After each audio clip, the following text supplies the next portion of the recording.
Hare Krishna. Welcome to KC talks. నా పేరు తనూజ. నేను రెగ్యులర్‌గా కేసీ గారి పాడ్‌కాస్ట్‌ని వింటున్నాను. ఇప్పుడు డైరెక్ట్‌గా హోస్ట్ చేయటానికి వచ్చాను. లాస్ట్ ఎపిసోడ్‌లో అశ్వమేధ పర్వంలో ధర్మరాజు అశ్వమేధ యాగం చేయాలని నిర్ణయించుకున్నారు. అప్పుడు అర్జునుడు యజ్ఞఅశ్వాన్ని తీసుకొని 15 సంవత్సరాలు తిరిగి జయించి హస్తినపురానికి వచ్చి విజయవంతంగా అశ్వమేధ యాగాన్ని పూర్తి చేశారు. తర్వాత ఏం జరిగిందో కేసీ గారిని అడిగి తెలుసుకుందాం. హరే కృష్ణ కేసీ గారు. హరే కృష్ణ. ప్రీణయామో వాసుదేవం. ఈ వర్డ్ ఇంట్రడ్యూస్ చేసినందుకు ఆడియన్స్ తరపు నుంచి చాలా థ్యాంక్ యూ. అండ్ సనాతన ధర్మం గురించి మీరు ఒక స్ట్రాంగ్ పిల్లర్ లాగా ఈ జనరేషన్లో వాళ్ళకు అర్థమయ్యేలాగా చెప్తున్నందుకు చాలా థ్యాంక్ యూ. లాస్ట్ పాడ్కాస్ట్లో అశ్వమేధ పర్వం గురించి మీరు చెప్పారు. ఇప్పుడు ఏం జరగబోతుందో వివరించండి. ప్రీణయామో వాసుదేవం. అశ్వమేధ యాగాన్ని ముగించుకొని సమస్త మునుల చేత, మహర్షుల చేత, రాజర్షుల చేత, వేదవ్యాసుల చేత, శ్రీకృష్ణ పరమాత్మ చేత ఆశీర్వాదాలు తీసుకున్న పాండవులలో పుణ్యం అమితంగా పెరిగింది. ఎందుకంటే ఒక యాగం, ఒక క్రతువు, ఒక యోగం, ఒక తపస్సు మనిషిలో పుణ్యాన్ని పెంచుతుంది. అలాగే మీరెప్పుడైనా భోగం చేస్తే, అది ఇంద్రియ భోగం చేస్తే మీ పుణ్యం తరుగుతుంది.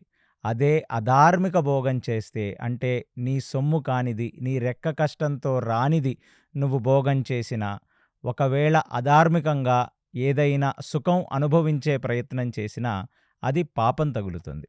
అలాంటిది ఇవాళ ఈ అశ్వమేధ యాగం వల్ల వాళ్లకు జనులను సంహరించిన పాపం ఏదైనా తగిలి ఉంటే అదంతా కూడా ఈ అశ్వమేధ యాగంతో నల్లిఫై అయిపోయింది. వాళ్ళ శరీరాల్లో పూర్తి తేజస్సు, అంటే రిజువనేట్ అయిపోయారు వాళ్ళు. యాజ్ అ బాడీస్ పూర్తి తేజస్సు వచ్చేసింది. ఇది చూసి శ్రీకృష్ణ పరమాత్మ ఎంతో ఆనందించారు. ఇప్పుడు అశ్వమేధ యాగంలో చివరాఖరిగా ఇక ఏదైతే ఆ ఖజానా, ఆ నిధి నుంచి తెచ్చుకున్న డబ్బు, ఆ నిధి నుంచి తెచ్చుకున్న సంపద ఏదైతే ఉందో అది పూర్తిగా ప్రధాన ఋత్విక్కుగా యజ్ఞం మొత్తం చేసి పెట్టిన వేదవ్యాసుల వారికి సాష్టాంగ నమస్కారం చేసి ధర్మరాజు, ద్రౌపది, పాండవులందరూ కలిసి చివరాఖరి దానంగా మొత్తం సంపదని వేదవ్యాసుల వారికి ఇచ్చేశారు. అంటే వాళ్ళు వెళ్ళి ఈ నిధిని ఎందుకు తెచ్చుకున్నారు? కేవలం అశ్వమేధ యాగానికి అవసరమనే కదా తెచ్చుకున్నారు. ఒకసారి అశ్వమేధ యాగం అయిపోయిన తర్వాత మిగిలిన ధనాన్ని తీసుకెళ్ళి, ఆల్రెడీ భీమసేనుడు చెప్పినట్లుగా వాళ్ళ ట్రెజరీ మొత్తం ఖాళీ అయిపోయింది, వాళ్ళ ఖజానా ఖాళీ అయిపోయింది, అందులో నింపుకుందామని వాళ్ళు నింపుకోలేదు. దేనికోసమైతే ఆ డబ్బుని తీసుకొచ్చారో ఆ యాగం అయిపోయిన తర్వాత మిగిలిన డబ్బు మొత్తాన్ని కూడా వాళ్ళు వేదవ్యాసుల వారికే దానం చేసేశారు. వేదవ్యాసుల వారు కూడా వాళ్ళకి ఎంత ధర్మమునందు పూనిక ఉందంటే, ఎప్పుడైనా రాజ్యంలో జనులిచ్చే పనుల చేత ఖజానా నింపుకోవాలే తప్ప ఎక్కడ నుంచో తెచ్చిన సంపదతో ఖజానాని నింపుకోకూడదు. అలాంటి ఒక మోరల్ ఎథిక్స్ అండ్ వాల్యూస్ పాండవుల్లో చాలా స్ట్రాంగ్గా ఉంటాయి. అప్పుడు కుంతీదేవిని పిలిచి వేదవ్యాసుడు తన చేతులతో అతను ఏదైతే దానంగా పుచ్చుకున్నాడో ఆ దానాన్ని మొత్తం కుంతికే ఇచ్చేశాడు. ఎందుకంటే కుంతికి స్వయాన మామగారే కదా వేదవ్యాసుడు. ఇప్పుడు కుంతిని చూస్తూ, ఇలాంటి పిల్లలను కన్నా నువ్వు చాలా అదృష్టవంతురాలివి. వాళ్ళు ఏ శరీరంతో అయితే ధర్మాచరణ చేశారో, ఏ శరీరంతో అయితే ఇప్పుడు సమస్త అశ్వమేధ యాగాన్ని పూర్తి చేశారో, దాని పుణ్యఫలంలో సగభాగం నీకు దక్కుతుంది. ఎందుకంటే తల్లి ఏ శరీరాన్ని మనకిస్తుందో ఆ శరీరంతో మనం కానీ పుణ్యం చేసినట్లయితే ఆ పుణ్యఫలం తల్లికి చేరుతుంది. ఒకవేళ మనం పాపం చేస్తే ఆ పాపంలో కొంచెం భాగం కూడా తల్లికి చేరుతుంది. అందుకనే నేను సమస్త జనులకు చెప్పేదేంటంటే, మనకు ఎవరైతే తల్లి తండ్రి జన్మనిచ్చారో ఒకసారి వారిని స్మరించి, ఎప్పుడైనా మనం పాపం చేస్తున్నప్పుడు, అయ్యో మన శరీరంతో చేసే కొంచెం పాపం మన తల్లిదండ్రులకి వెళుతుంది అనే ఒక విషయాన్ని మీ మనసులో తెలుసుకొని కనీసం ఆ పాపం చేయటం మానేయండి. అలాగనే మీకెవరన్నా గురువు ఉంటే, మీరు ఎవరినైనా గురువుగా స్వీకరించినట్లయితే, ఏ గురుముఖంతో అయితే మీరు మంత్రాన్ని తీసుకొని ఉపాసించినట్లయితే ఇంకా ఒక వంతు పాపం ఆ గురువుకు కూడా చేరుతుంది. అంటే తల్లి ఏ శరీరమైతే మనకిచ్చిందో ఆ శరీరంతో పుణ్యం చేస్తే తల్లికి ఆ పుణ్యం చేరుతుంది అనే ఒక విషయాన్ని ఇక్కడ తాత్వికంగా వేదవ్యాసుల వారు కుంతిని చూసి చెప్తున్నారు. ఎందుకంటే ఎప్పుడూ అసూయ లేదు కుంతిలో, ఎప్పుడూ ఈర్ష్య లేదు, ఎప్పుడూ కష్టాలు పడుతూనే ఉంది. చిన్నపిల్లలని వైదవ్యంలో తెచ్చుకొని ఆ రాజ్యంలో పెట్టుకొని వాళ్ళని సంస్కారవంతులుగా తీర్చిదిద్ది ఇవాళ భూమి మీద జరుగుతున్న ఈ సమస్త అసుర నాశనానికి ఒక సూత్రధారి అయ్యి ఆ శ్రీకృష్ణ పరమాత్మ సంపూర్ణావతారంగా వచ్చి ఏ భూభార హరణానికై ఆయన వచ్చాడో ఆయనకే సేవ చేసే అంత మంచి కొడుకుల్ని కని ఆ కొడుకులు ఇప్పుడు భూమండలాన్ని పాలిస్తుంటే సమస్త జనులందరూ హర్షిస్తుంటే ఇంకా కుంతి లాంటి ఆడవాళ్ళకి ఇంతకంటే సౌభాగ్యం, ఇంతకంటే మంగళం ఏమి కావాలి? అందుకనే ఎంతగానో ఆనందించింది. వేదవ్యాసుల వారు కూడా ఆ కోడలిని చూచి ఎంతగానో పొగిడి ఆ ధనాన్ని మొత్తం కోడలికిచ్చేశారు. ఆవిడ మాత్రం ఏం చేస్తుంది? ఎప్పుడూ కూడా నారచీరల్లాంటివే కట్టుకొని, తను ఆ తెల్ల చీర కట్టుకొని వైదవ్యంతో ఉందే తప్ప, ఎప్పుడూ తను భోగం చేసినట్లుగా మహాభారతం మనకెక్కడా చెప్పట్లేదు. అందులోనూ ఎప్పుడు కూడా శ్రీకృష్ణ పరమాత్మకి పూజ చేసుకుంటూ శ్రీకృష్ణ పరమాత్మ పట్ల పూర్తి భక్తి ప్రపత్తులతో ద్రౌపది తర్వాత ఎవరైనా ఉన్నారు మహాభారతంలో అంటే కేవలం కుంతి మాత్రమే. అలాంటి కుంతి ఏ చేత్తో అయితే వేదవ్యాసుడి దగ్గర ఆ దానాన్ని తీసుకుందో అది తీసుకొని వచ్చి ధర్మరాజు చేతిలో పెట్టేసి, నాయనా నీకు ఏది కరెక్ట్ అనిపిస్తే అది చెయ్యి, ధర్మమూర్తివి నువ్వు అని ఇచ్చేసింది. వాళ్ళ బాంధవ్యాన్ని చూసి వేదవ్యాసుల వారు ఎంతగానో సంతోషించారు. ఇక ఈ ఘటనతో చివరాఖరిగా ధర్మరాజుకి, ద్రౌపదికి ఒక ఆఖరిగా చేపించే ఒక స్నానం ఉంటుంది. ఆ స్నానంతో అశ్వమేధ యాగం పూర్తవుతుంది. దాన్నే అవభృత స్నానం అంటారు.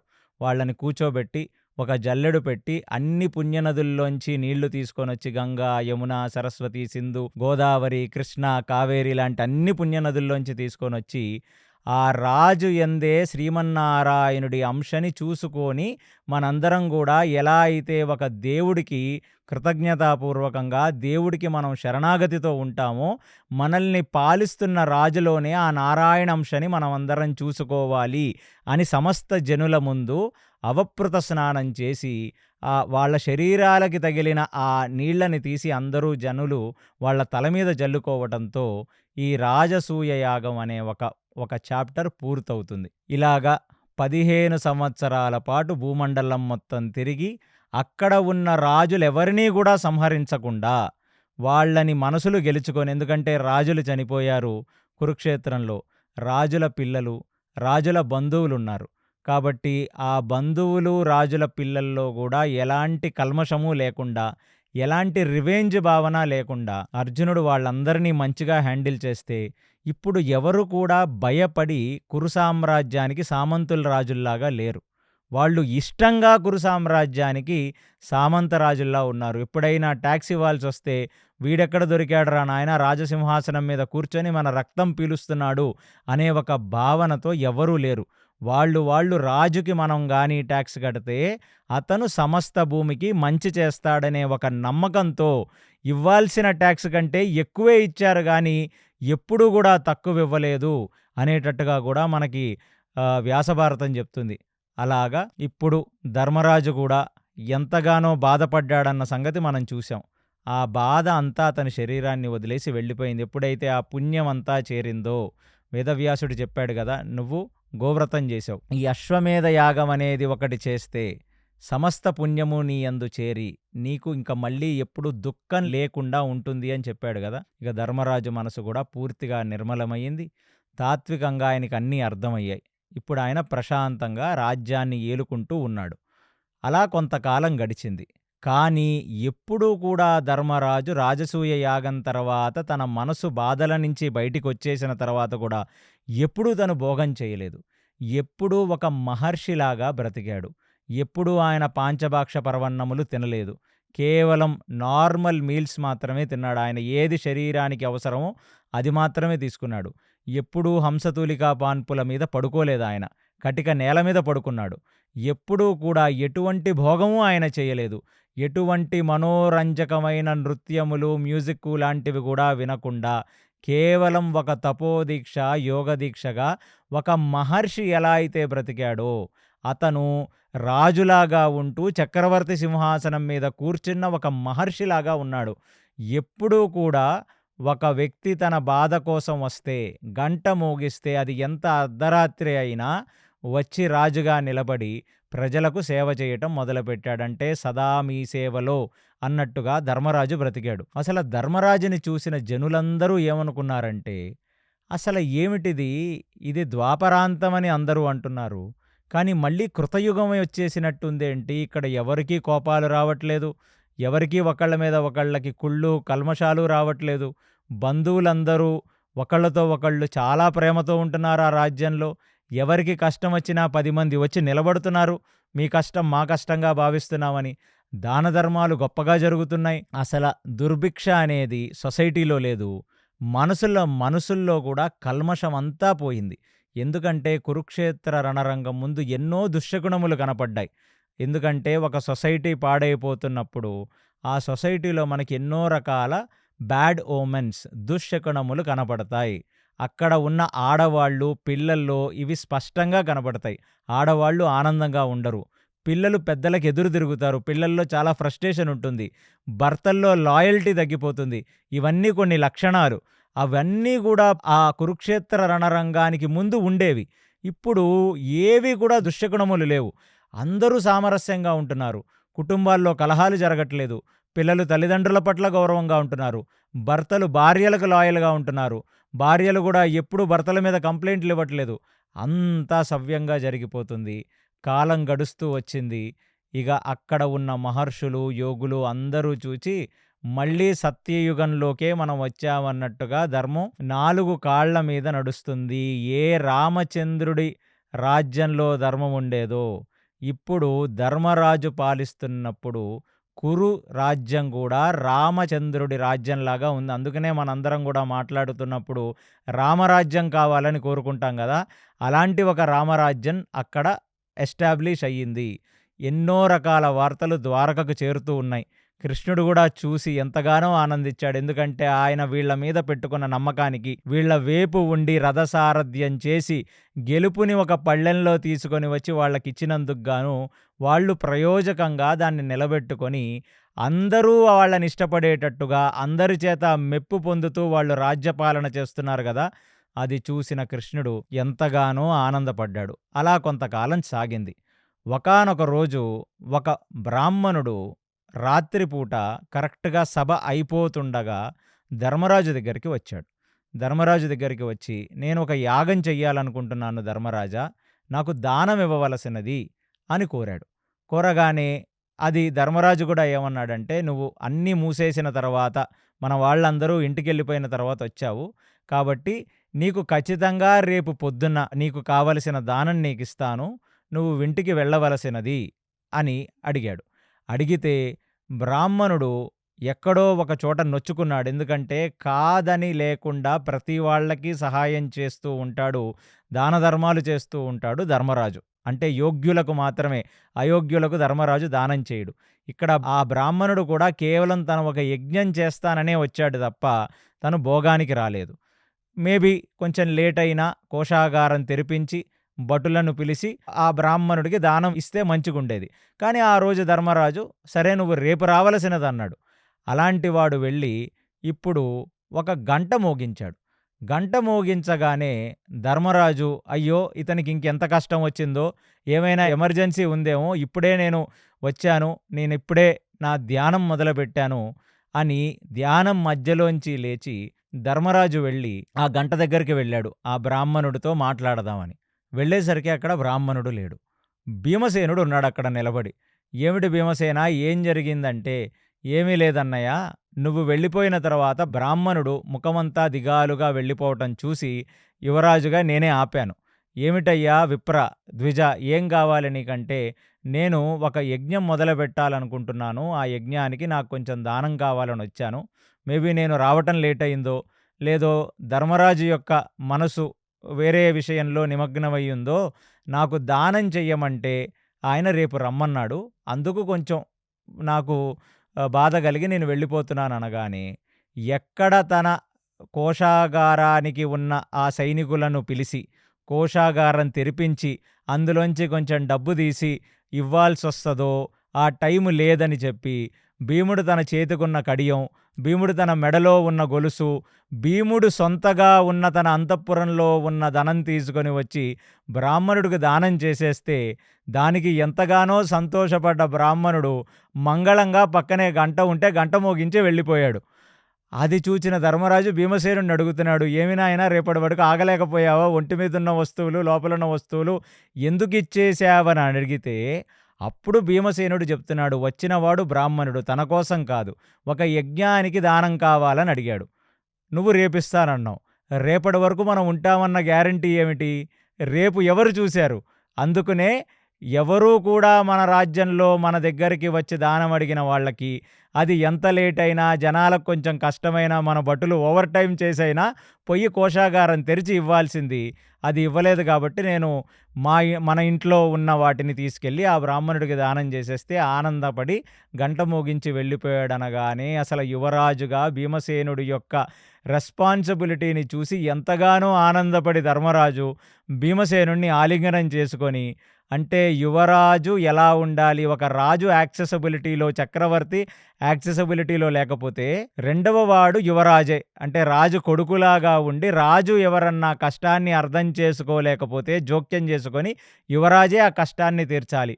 అందులోనూ ధర్మము పట్ల భీమసేనుడికున్న పూనిక, ఆయనకున్న కాన్ఫిడెన్సు, ఆయనకున్న రెస్పాన్సిబిలిటీ చూసి ధర్మరాజుకు ఒక కాన్ఫిడెన్స్ వచ్చింది. రేపొద్దున నేను కానీ రాజ్యం వదిలేసి నేను అరణ్యాలకు తపస్సు చేసుకోవడానికి వెళ్ళినా భీమసేనుడు ఈ రాజ్యాన్ని చాలా రెస్పాన్సిబుల్గా ఏలగలడు అనే ఒక విషయాన్ని తెలిసి ఎంతగానో ఆనందపడి ఆయన తన అంతఃపురంలోకి వెళ్ళి తను ఆ రోజు నిద్రపోయాడు. భీమసేనుడు తన అంతఃపురంలోకి వెళ్ళిపోయాడు.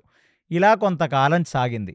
సాగుతూ ఉంటే అక్కడ ధృతరాష్ట్రుడు గాంధారులకు ఎన్ని రకాల సేవలు చెయ్యాలో అన్ని రకాల సేవలు చేస్తున్నారు. ఎవరు వీళ్ళందరూ సేవలు చేస్తున్న వాళ్ళంటే ద్రౌపది సేవ చేస్తుంది, సుభద్ర సేవ చేస్తుంది, ఉలీపి సేవ చేస్తుంది, చిత్రాంగడ సేవ చేస్తుంది, నకులుడి భార్యలు చేస్తున్నారు, సహదేవుడి భార్యలు చేస్తున్నారు. అంతే ఈ పంచపాండవుల భార్యలందరూ కూడా వాళ్లకు సేవలు చేస్తున్నారు. పిల్లలు చనిపోయి వాళ్ళని ఎవరూ పట్టించుకోవట్లేదనే ఒక చిన్న వెలితి కూడా మనసులో కలగనివ్వకుండా, కాళ్ళు కందకుండా ధృతరాష్ట్రుణ్ణి, గాంధారిని, రాజ్యంలో ఉన్న వాళ్ళందరూ చూసుకుంటున్నారు. అదే కాక గాంధారిని చూసుకుంటున్నారు. సరే, ధృతరాష్ట్రుడు ఇంతకుముందు చక్రవర్తి సింహాసనం మీద కూర్చొని ఉండేవాడు. అలాంటిది ఎవరన్నా రిటైర్ అయిపోయిన తర్వాత వాళ్ళ వాల్యూ తగ్గిపోతుంది. ఎవరు వాళ్ళని అంతగా పట్టించుకోరు. రాజ పదవిలో ఉన్నప్పుడే కదా 10 మంది వచ్చి కలుస్తుంటారు. అందుకనే చాలామంది రిటైర్ అయిపోయిన తర్వాత కొంచెం డిప్రెషన్కి లోనవుతారు. ఎందుకంటే ఒక రోజు ముందు వరకు సార్ అని 10 మంది తిరుగుతుంటారు. 10 మంది మాకు ఇది కావాలి, మాకు అది కావాలి. అందులోనూ ఉన్నత పదవుల్లో ఉన్న వాళ్ళ చుట్లయితే బెల్లం చుట్టూ ఈగల్లాగా ఎప్పుడూ జనాలు ఉంటారు. అలాంటిది ఇవాళ ఎవరు కలుస్తారు? ఎక్స్ సీఎంని ఎవరు కలవలేరు కదా. ఎక్స్ పిఎంలని, ఎక్స్ సీఎంలని, ఎక్స్ మినిస్టర్లని ఎవరు గుర్తుపెట్టుకుంటారు? అలాగా ధృతరాష్ట్రుడు ఎక్కడ కూడా డిప్రెషన్కి లోనవ్వకుండా ఏ సామంతరాజైనా ధర్మరాజుని కలవటానికి వస్తే ఆ సామంతరాజు వెళ్ళి ఫస్ట్ ధృతరాష్ట్రుడిని కలిసే ఏర్పాటు చేశాడు ఇప్పుడు ధర్మరాజు. ఎందుకంటే పెద్ద పెద్ద వాళ్ళు, డిప్లొమాటిక్ రిలేషన్స్, వేరే రాజ్యంలో ఉన్న మంత్రులు, వేరే రాజ్యంలో ఉన్న రాజులు తరచుగా హస్తినాపురానికి వస్తుంటారు వాళ్ళ బాధలు చెప్పుకోవడానికి. అప్పుడు వర్షాలు పడలేదా, ఎలా నడుస్తుంది, క్రైమ్ రేట్ పెరిగిందా, వాళ్ళకి ఏమన్నా సహాయం కావాలా, ఇలాంటి విషయాల కోసం వస్తే ఖచ్చితంగా నేను చక్రవర్తి సింహాసనం మీద కూర్చున్నా, నా పెదనాన్నకి కొంచెం అనుభవం ఉంది, ఇన్ని సంవత్సరాలు రాజ్యాన్ని ఆయనే కదా ఏలాడు, ఆయనకి ఎంతో కొంత వర్క్ ఎక్స్పీరియన్స్ ఉంది కదా, కాబట్టి వెళ్ళి ఆయనని కలిసిన తర్వాతే నా దగ్గరికి రావలసినది. అంటే పదవి పోయింది కదా అని ధర్మరాజుని కలిసిన తర్వాత ఆయన దగ్గరికి వెళ్ళమంటే ఎవరు వెళ్ళరు. వచ్చారు, చక్రవర్తిని కలిశారు, వాళ్ళ రాజ్యానికి వెళ్ళిపోతారు. అంటే ధృతరాష్ట్రుడి మనసులో ఆయన చక్రవర్తిగా లేడు అనే ఒక సంగతి, ఆయనకి ఈ రాజ్యంలో ఇంపార్టెన్స్ తగ్గిందనే ఒక సంగతి ఆయన స్ఫురణకు రాకుండా ప్రవర్తిస్తున్నాడు ధర్మరాజు. ఇది చూసి గాంధారి ధృతరాష్ట్రులు ఎంతగానో ఆనందపడ్డారు, తర్వాత ఎంతగానో సిగ్గుపడ్డారు. ఎందుకంటే అసలు వీళ్లకున్న లక్కేమిటయ్యా ఈ గాంధారికి, ఈ ధృతరాష్ట్రుడికి అంటే అంగవైకల్యంతో అన్న ఉంటే అన్నని చూచి అయ్యో పాపమని జనులు అనకూడదని ధర్మరాజు తండ్రైన పాండురాజు అంటే ధృతరాష్ట్రుడి తమ్ముడైన పాండురాజు ఆయన చక్రవర్తి అయ్యి ఉండవచ్చు.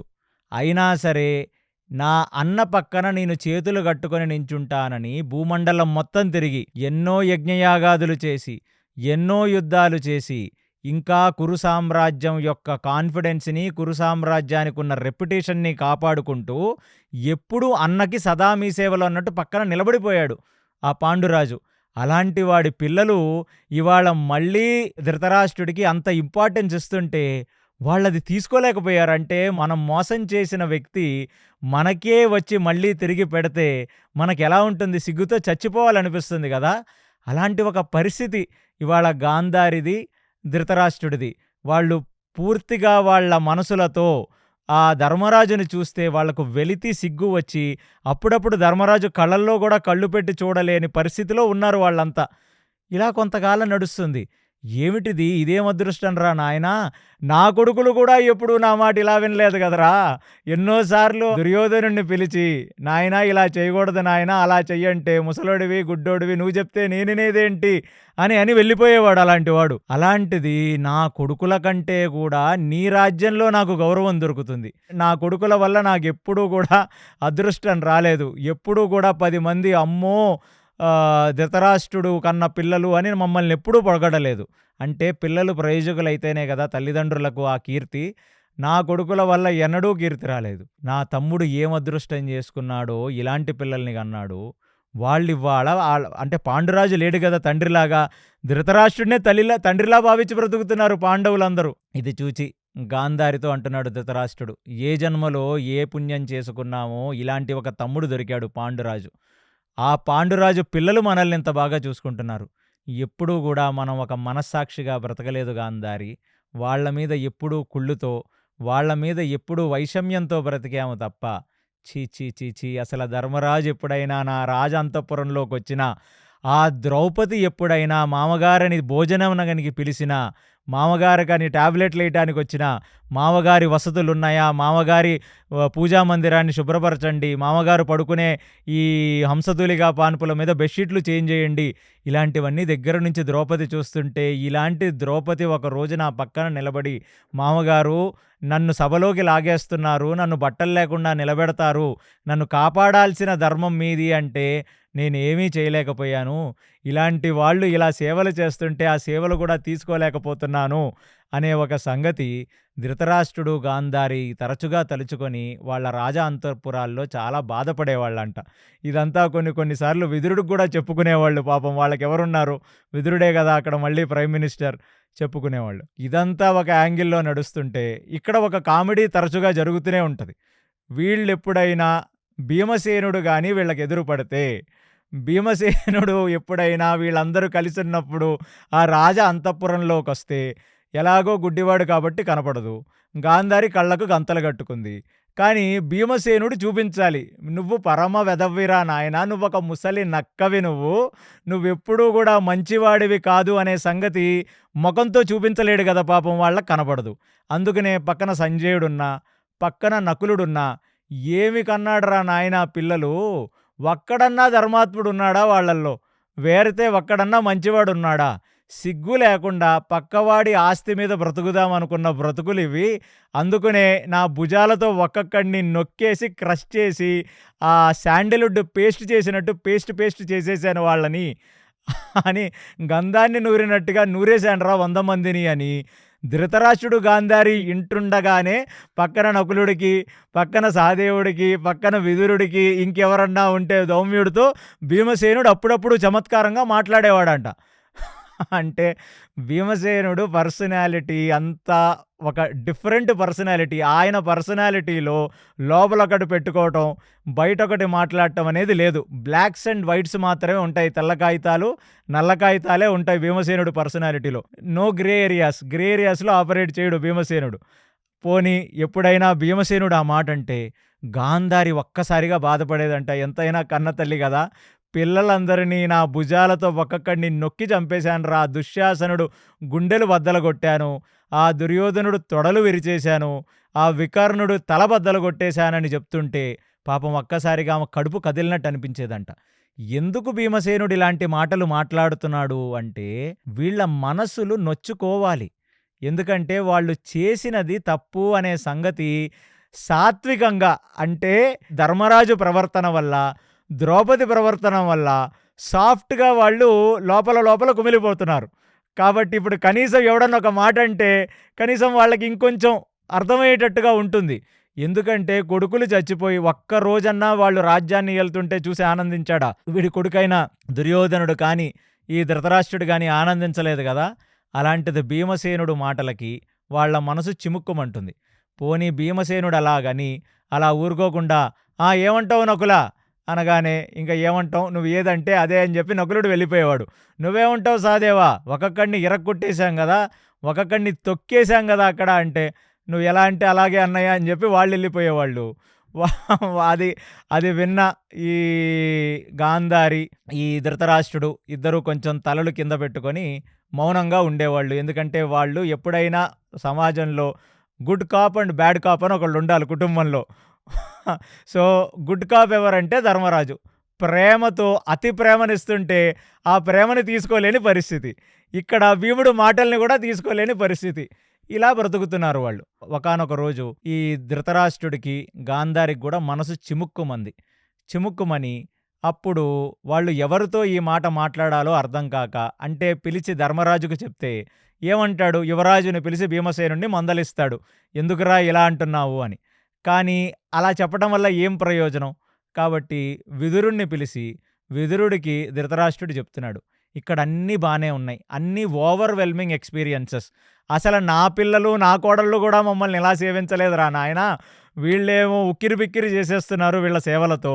ఇదంతా బానే ఉంది తీసుకోవడానికి గానీ, ఆ భీమసేనుడు మాత్రం ఎక్కడైనా కనబడితే ఏదో ఒక డైలాగ్ ఏసేస్తున్నాడు రా బాబు, వాడు ఉంటే వాడి జోలికి వెళ్ళకూడదు, వాడు ఎక్కడన్నా ఉంటే ముందే చెప్పండిరా నాయనా, నేను ఆ ప్రదేశానికి వెళ్ళను అని విదురుడితో అంటే, ఇప్పుడు విదురుడు అంటున్నాడు, నువ్వేం గుండెల మీద చేసుకొని చెప్పన్నయ్యా నువ్వు, మొత్తం కురుక్షేత్ర యుద్ధం అంతా అయిపోతే ఏడినా భీమసేనుడు ఒకసారి రా నేను ఆలింగనం చేసుకుంటానని చెప్పి నీ 1000 ఏనుగుల బలంతో ఇనప భీముణ్ణి నువ్వు ఆలింగనం చేసుకొని పిండి పిండి చేసేసింది కాక, మూర్ఛపోయి హమ్మయ్యా దుర్యోధన నిన్ను చంపినోడిని నేను చంపేశాను అని నువ్వెప్పుడైతే మాట్లాడావో నీ మనసు మొత్తం ఆ శ్రీకృష్ణ పరమాత్మ భూమికే చూపించేశాడు.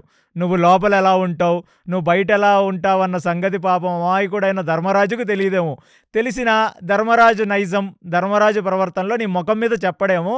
భీమసేనుడు అలా కాదు, ముఖం మీద చెప్పుతో కొట్టినట్టుగా ఉంటాడు. ఎందుకంటే నువ్వు లోపల ఎలాగుంటావో నీకంటే బాగా భీమసేనుడికి తెలుసు అని చెప్పగానే, అదేంటి విదురా అలాంటి మాటలు మాట్లాడతావంటే, అన్నయ్య ఎన్నడన్నా నువ్వు ఒక్కరోజు పాండురాజు పట్ల కానీ, ఒక్కరోజు ఆ పాండురాజు పిల్లల పట్ల ఇంత ప్రేమ, ఇంత కారుణ్యం చూపించావా అన్నయ్య నువ్వు? ఇవాళ చూడు ద్రౌపది పొద్దున్నే వచ్చి మొత్తం అన్నీ సర్ది అందరి చేత పనులు చేపించి నీకు కావలసిన ఈ యోగక్షేమాలన్నీ చూసుకుంటుంది ద్రౌపది. అలాంటి ద్రౌపది వచ్చి మామగారు నన్ను కాపాడమండి అంటే ఏం చేశావన్నయ్య అనగానే, ఓ పాత విషయాలన్నీ గుర్తు తేవకరా నాయనా, చేశానులే నేను తప్పులు చేశానులే అంటే, తప్పులు చేసినా పర్లేదన్నయ్య, పక్క నుంచి నేను చెప్పాను, సంజయుడు చెప్పాడు, భీష్ముడు చెప్పాడు, ద్రోణాచార్యుడు చెప్పాడు, ఇంతమంది చెప్పినా నువ్వు ఒక్క నిమిషం మారలేదు.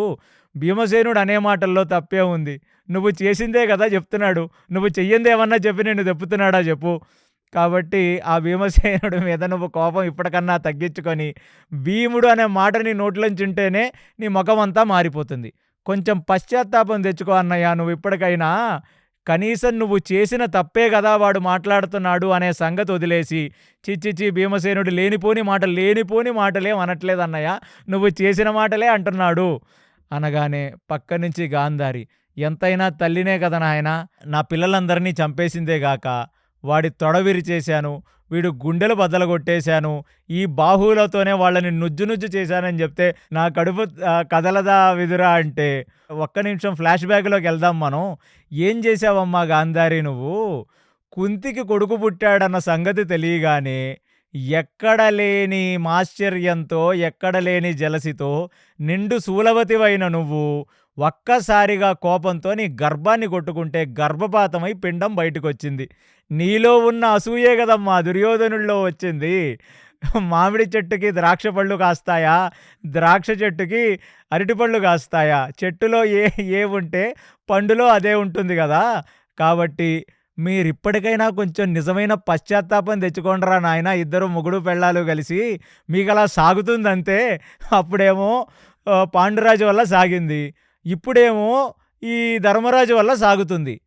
అనగానే ఒక్క నిమిషం భార్యాభర్త కళ్ళు లేక ఒకళ్ళనొకళ్ళు చూసుకోలేదు గానీ, ఒకళ్ళ చేతులు ఒకళ్ళు పట్టుకోగానే ఈ విదురుడు క్లాస్ అర్థమైంది. అర్థమయ్యి, సరే విదురా, ఇప్పుడేమంటావు? భీమసేనుడు కరెక్టే మాట్లాడాడంటావు. భీమసేనుడు కరెక్ట్ మాట్లాడాడా, తప్పు మాట్లాడాడనేది కాదు. నువ్వు ఆత్మవిమర్శన చేసుకోవలసినదన్నయ్యా. నీ దగ్గర ఉన్న పెద్ద ప్రాబ్లమ్ ఇదే. నువ్వు ఆత్మవిమర్శన చేసుకోకుండా కాలాన్ని దాటేస్తూ ఉంటావు అని చెప్పి విదురుడు వెళ్ళిపోయాడు. బేసిక్‌గా దూకి సచ్చిపో అని డైరెక్ట్‌గా చెప్పాడు. అలా ఒక రకంగా అలాగే చెప్పాడు. అది విన్న గాంధారి, అది విన్న ధృతరాష్ట్రుడికి ఇవాళ ఒక సంగతి అర్థమైంది. ఏమిటంటే, నిజమే, మనకి ఈ రాజ్యంలో ఉండి వీళ్ళ చేత సేవలు చేయించుకునే ఒక బేసిక్ మోరల్స్, బేసిక్ అర్హత ఉందా అసల? ఎందుకంటే నిజమేగా, వైదవ్యంతో కుంతి వస్తే 5గురు పిల్లల్ని మనం సరిగ్గా చూసామా? కేవలం ఆ రాజ్యంలో కురువృద్ధుల్లాంటి భీష్మాచార్యులు, ద్రోణాచార్యులు, కృపాచార్యులు, విదురుడు లాంటి వాళ్ళు వాళ్ళ ఇంటికి రేషన్లిచ్చి, అమ్మా కుంతి అంతా బానే ఉందా అమ్మ? అమ్మ పిల్లలకి బట్టలున్నాయా అమ్మ? అమ్మ పడుకోవడానికి కొంచెం పాన్పులవి ఉన్నాయా? రాజాంతపురంలో పిల్లలు మంచిగా పెరుగుతున్నారా? పౌష్టికమైన ఆహారం ఉందా అని వాళ్ళు చూసుకున్నారే తప్ప, వీళ్ళంతట వీళ్ళు ఎన్నడూ వెళ్ళి అడగలేదు, ఎన్నడూ ఆ కుంతిని గాని, పాండవుల్ని గాని. అంటే చిన్నప్పుడు నుంచి పాండవుల పట్ల ఎటువంటి అనురాగాప్యాయతలు చూపించలేదు వీళ్ళు. అది ఒక పక్కన చూపించలేదు, పక్కన పెడితే విషమన్నం పెట్టి కొడుకు నాగలోకంలో పడేస్తే మాట్లాడలేదు. అలాంటిది పట్టాభిషేకం చేసిన తర్వాత ఆ కొడుకొచ్చి, ఏమిటి నాన్నా ఈ దౌర్భాగ్యం అంటే, వాళ్ళని వారణావ్రతానికి పంపించి లక్క ఇంట్లో పెట్టి కాల్చేద్దామని ప్లాన్ వేశారు. పోనీ కాల్చిన తర్వాత వాళ్ళు చచ్చిపోకపోతే పోయి ద్రౌపదిని పెళ్లి చేసుకుంటే, వాళ్ళని పిలిచి మళ్ళీ సగం రాజ్యం ఇవ్వాల్సిన చోట ఒక డ్రామా. ప్రతి చోట దుర్యోధనుడికి ఇప్పుడు వాడి పాపం వెంటాడుతుంది. ఇలాంటి ఒక పరిస్థితే ప్రెజెంట్ జనరేషన్‌లో ఉన్న చాలామంది వృద్ధులకు వస్తూ ఉంటాయి.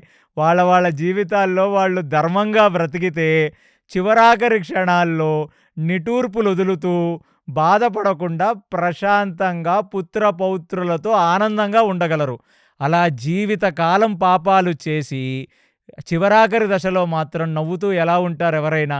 ఇది మహాభారత, రామాయణాది గ్రంథాలు ఎందుకు చదవాలంటే జీవితాన్ని తెరిచి ఇలా చూపిచ్చేస్తాయి. అలాంటిది ఇవాళ వాళ్ళకొక్క క్షణం అర్థమైపోయింది.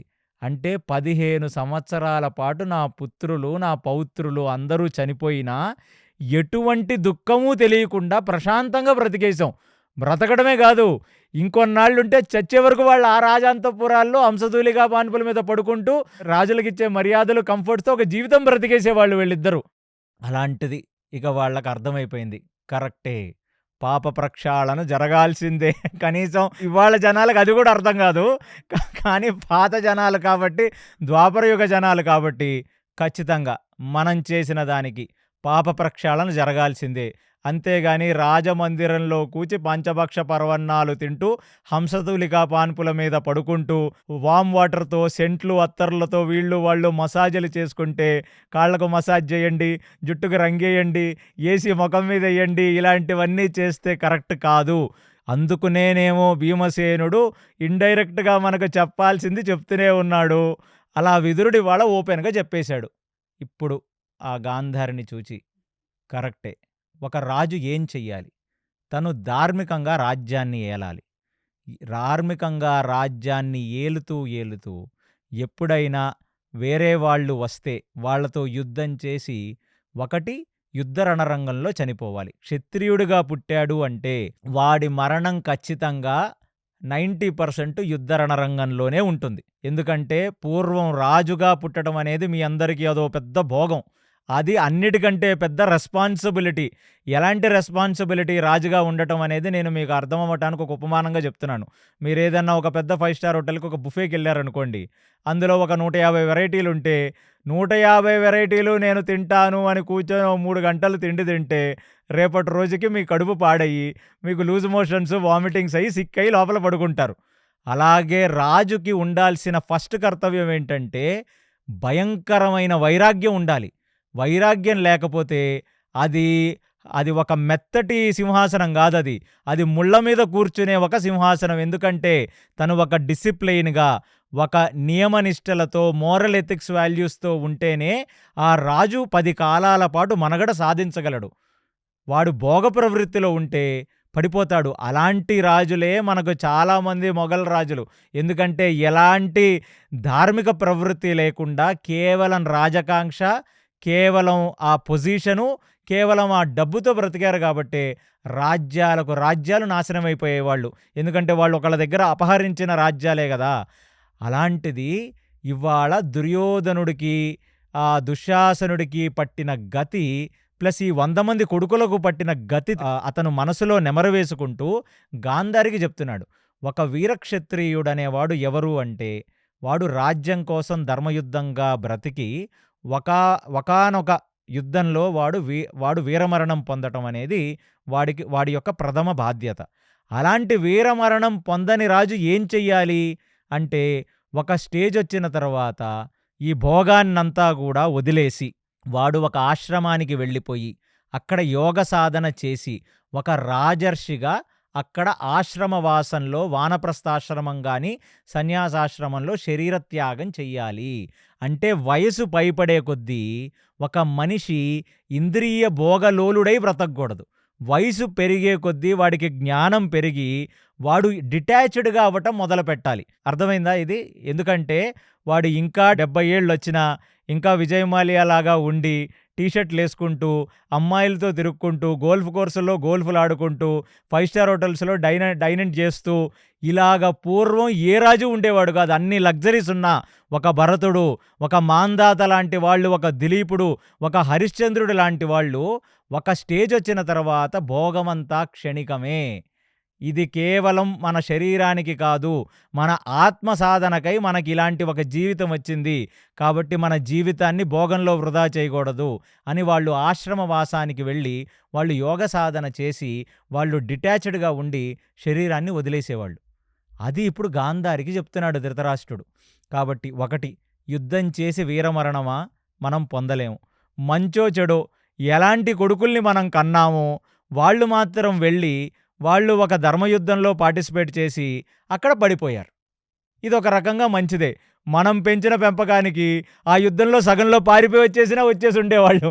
కానీ మన అదృష్టానికి మన పరువులు అక్కడ కూడా పోకుండా యుద్ధం చివరాఖరి వరకు పోరాడి అందరూ చచ్చిపోయారే తప్ప తూచని చెప్పి ఎవడు పారిపోయి రాలేదు.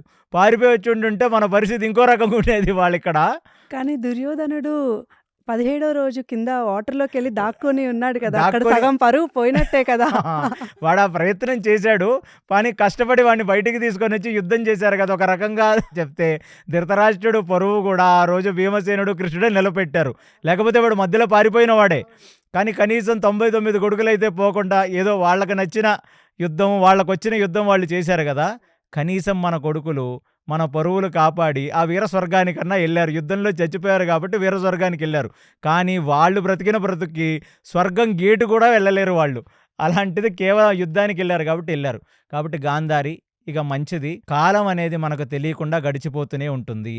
కాబట్టి మనం ఇంకా కొన్నాళ్ళు ఇక్కడే ఉంటే ధర్మరాజు ఇంకా సేవలు చేసి, ఇంకా మనకి హాస్పిటాలిటీ ఇచ్చి, ఇంకా మనల్ని ఇంకా బాగా చూసుకుంటే ఇక్కడి నుంచి మనం కదలలేం.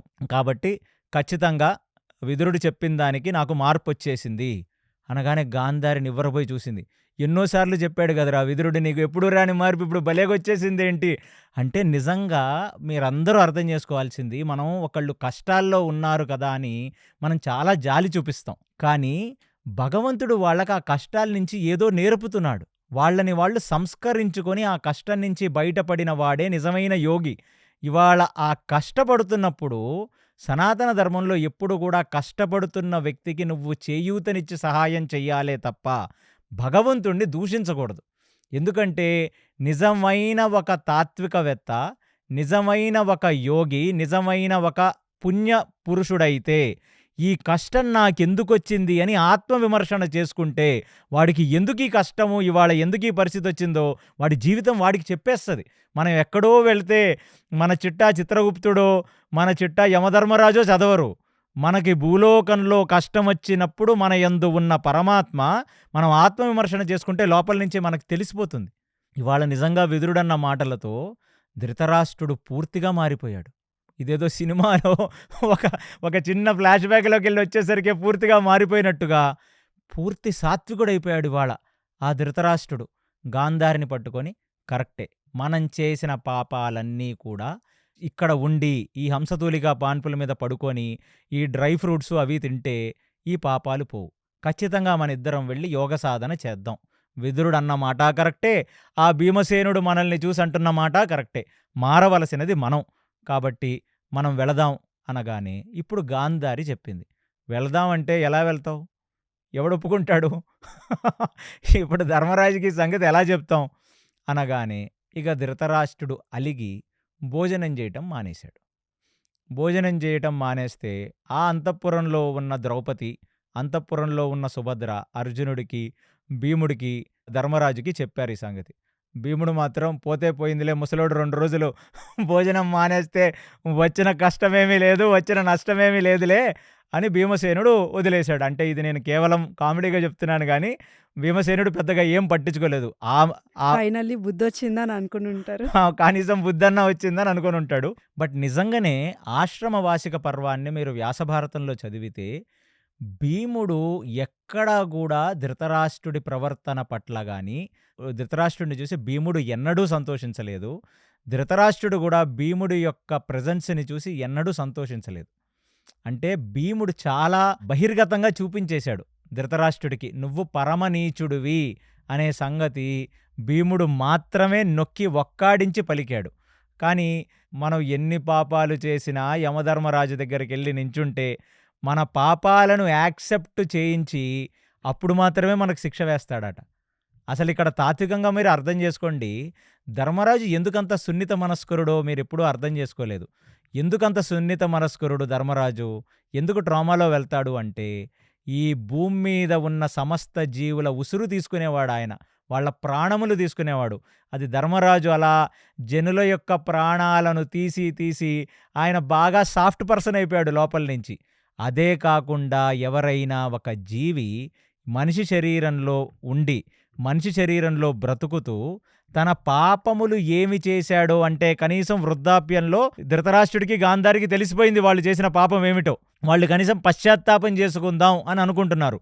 ఇలా చాలామంది మనుషులు వాళ్ళు చేసిన పాపాన్ని కూడా వాళ్ళ మనసుల్ని మోసం చేసుకుంటూ మేము చాలా పుణ్యాత్ములమని బ్రతికేస్తుంటారు.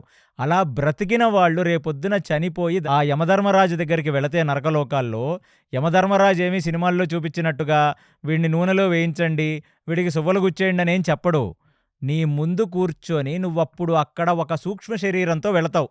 ఎందుకంటే పంచభూతాకృత శరీరం ఇక్కడ దహనమైపోతుంది కదా.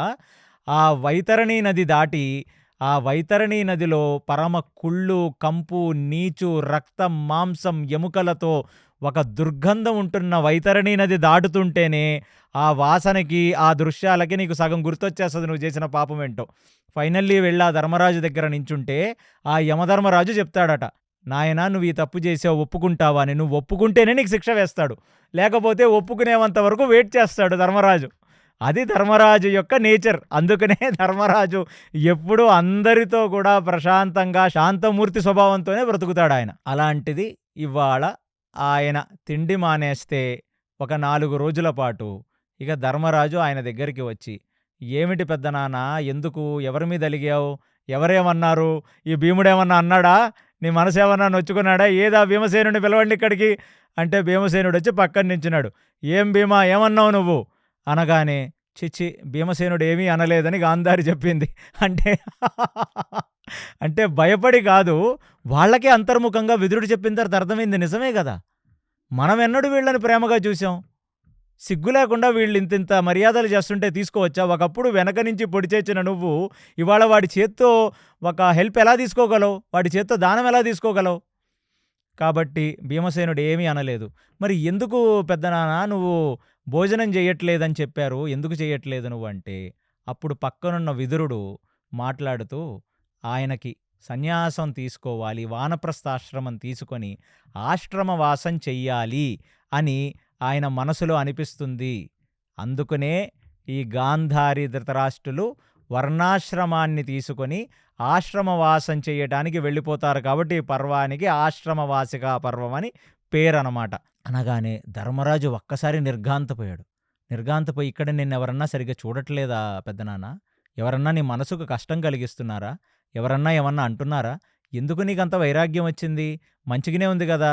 ఫ్రెష్ బెడ్ పెట్టాం. కావాలంటే కొత్త బెడ్ మారుస్తాం. నీకు మెనూ కావాలంటే చేంజ్ చేస్తాం. నీకు అంతఃపురం బాలేదా చెప్పు, కొత్త అంతఃపురం కట్టిస్తాం. ఎందుకు నువ్వు వెళ్ళిపోవాలనుకుంటున్నావంటే, అప్పుడు పక్కన ఉన్న గాంధారి ధృతరాష్ట్రుడు, ఏం కామెడీ చేస్తున్నావా ఏంటి? నువ్వు అన్ని రకాలుగా మాకు అన్ని లగ్జరీస్ ఇస్తున్నావు నాయనా. కానీ ఈ దేహం పుట్టి ఇంకెంతసేపు ఈ భోగాన్ని అనుభవిస్తుంది చెప్పు. ఏమీ లేకుండా వచ్చాం. ఏమీ లేకుండా వెళ్ళిపోతాం. తాత్వికంగా అయినా మేము తెలుసుకోవాలి గదా! ఒక క్షత్రియుడు అన్నాక వాడు వీరమరణం పొందాలి. ఆ వీరమరణం ఎలాగో రాలేదు మాకు.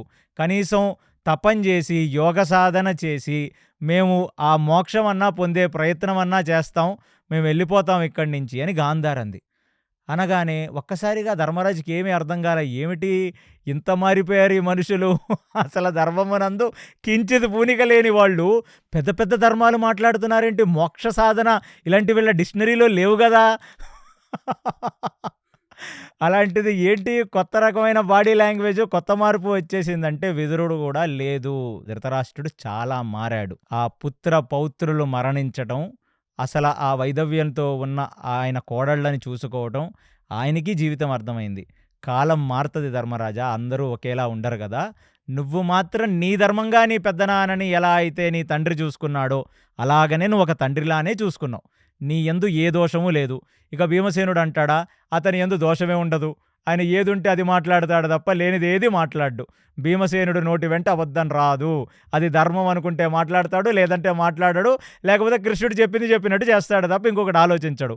ఇక అర్జునుడు అంటావా, అశ్వమేధ యాగానికి 15 సంవత్సరాల నుంచి సుదీర్ఘకాలంగా బయట ఉండి, బయట ఉన్న రాజులు ఎక్స్టర్నల్ అఫైర్స్ అండ్ డిఫెన్స్ చూసుకుంటున్నాడు కదా ఆయన, అవి చూసుకుంటున్నాడు. నకుల సహదేవులు నీ భార్యలు అందరూ బాగా సేవించుకున్నారు బాబు. మీ వల్ల కాదయ్యా బాబు ఇదంతా. వాళ్ళు న్యాచురల్లీ తెలుసుకున్నారు. వాళ్ళు చేసిన పాపాలకి, వాళ్ళు చేసిన తప్పులకి వాళ్ళు ప్రాయశ్చిత్తం పొందాలని వాళ్ళు అనుకుంటున్నారంటే, మొత్తం యావత్ సభలో ఇప్పుడు ఆ గుడ్డివాడైన ధృతరాష్ట్రుడు లేచి అందరికీ చెప్తున్నాడు, నేను చాలా తప్పు చేశాను. నా తమ్ముడు ఈ అంగవైకల్యం నాకు గుర్తు రాకుండా ఎన్నడూ నాకు అనిపించలేదు. అరే గుడ్డివాణ్ణి నేను చక్రవర్తి సింహాసనం మీద ఎలా కూర్చుంటాను అని నా లోపల ఇంత కూడా ఫీలింగ్ ఎప్పుడూ రానివ్వలేదు. రాజ్యాల్ని ఏలి తీసుకొనొచ్చి నా కాళ్ళ దగ్గర పెట్టి చేతులు కట్టుకొని నించున్నాడు. సామంతరాజులొస్తే నేనేం చెప్తానని నా పక్కన నించున్నాడు. అంటే ఒక కంపెనీకి సీఈఓలాగా నేను, ఆ పిఏలాగా పాండురాజు పనిచేశారు. అక్కడ నుంచి మొదలు పెట్టుకుంటే ధర్మరాజా, మీ కుటుంబం ఎప్పుడూ మాకు మంచే చేసిందయ్యా. నేను నిజంగా చెప్తున్నాను, కొడుకుల మీద ప్రేమతో తప్పు చేశాను. ఎప్పుడైతే రాజసూయ యాగంలో నీ యొక్క వైభవం చూసి కుళ్ళి నా దగ్గరికి ఆ శకునిని తీసుకొని నా కొడుకు వచ్చాడో, వాడి ముఖం పగలగొట్టి ఉంటే నేను నా రాజధర్మానికి జస్టిస్ చేసి ఉండేవాణ్ణి. ఎన్నోసార్లు భీష్ముడు నా కళ్ళల్లో చూసి మాట్లాడాడు. ఎన్నోసార్లు విదురుడు చెప్పాడు, సంజయుడు చెప్పాడు, ద్రోణాచార్యుడైతే బ్రాహ్మణోత్తముడు, నువ్వసలు ఎలాంటి చక్రవర్తివిరా నాయనా, నీ కొడుకుని కంట్రోల్లో పెట్టలేకపోతే ఆ సింహాసనం వదిలేసి వెళ్ళిపోమన్నాడు. నేను తప్పు చేశాను అంటే ఇక్కడ చివరాఖరిగా ఒక ముసలి నక్క పూర్తిగా పరివర్తన చెంది సాధు పొంగవుడులా మారుతున్నాడు. అంటే కాలం మనిషిని మారుస్తుంది, దుఃఖం మనిషిని మారుస్తుంది అనటానికి ఇది ప్రత్యక్ష సాక్ష్యం. అందుకనే భగవంతుడు ఎప్పుడన్నా ఒక దుఃఖాన్ని ఇస్తే ఖచ్చితంగా మనందరం కూడా ఆత్మవిమర్శన చేసుకొని మనం పశ్చాత్తాపం పొందితే భగవంతుడు ఖచ్చితంగా మన చేతులు పట్టుకుంటాడు. ఇలాంటి ఎన్నిసార్లు ఎన్ని కథలు చెప్తే ధృతరాష్ట్రుడు మనసు ఏమాత్రం కరగలేదే.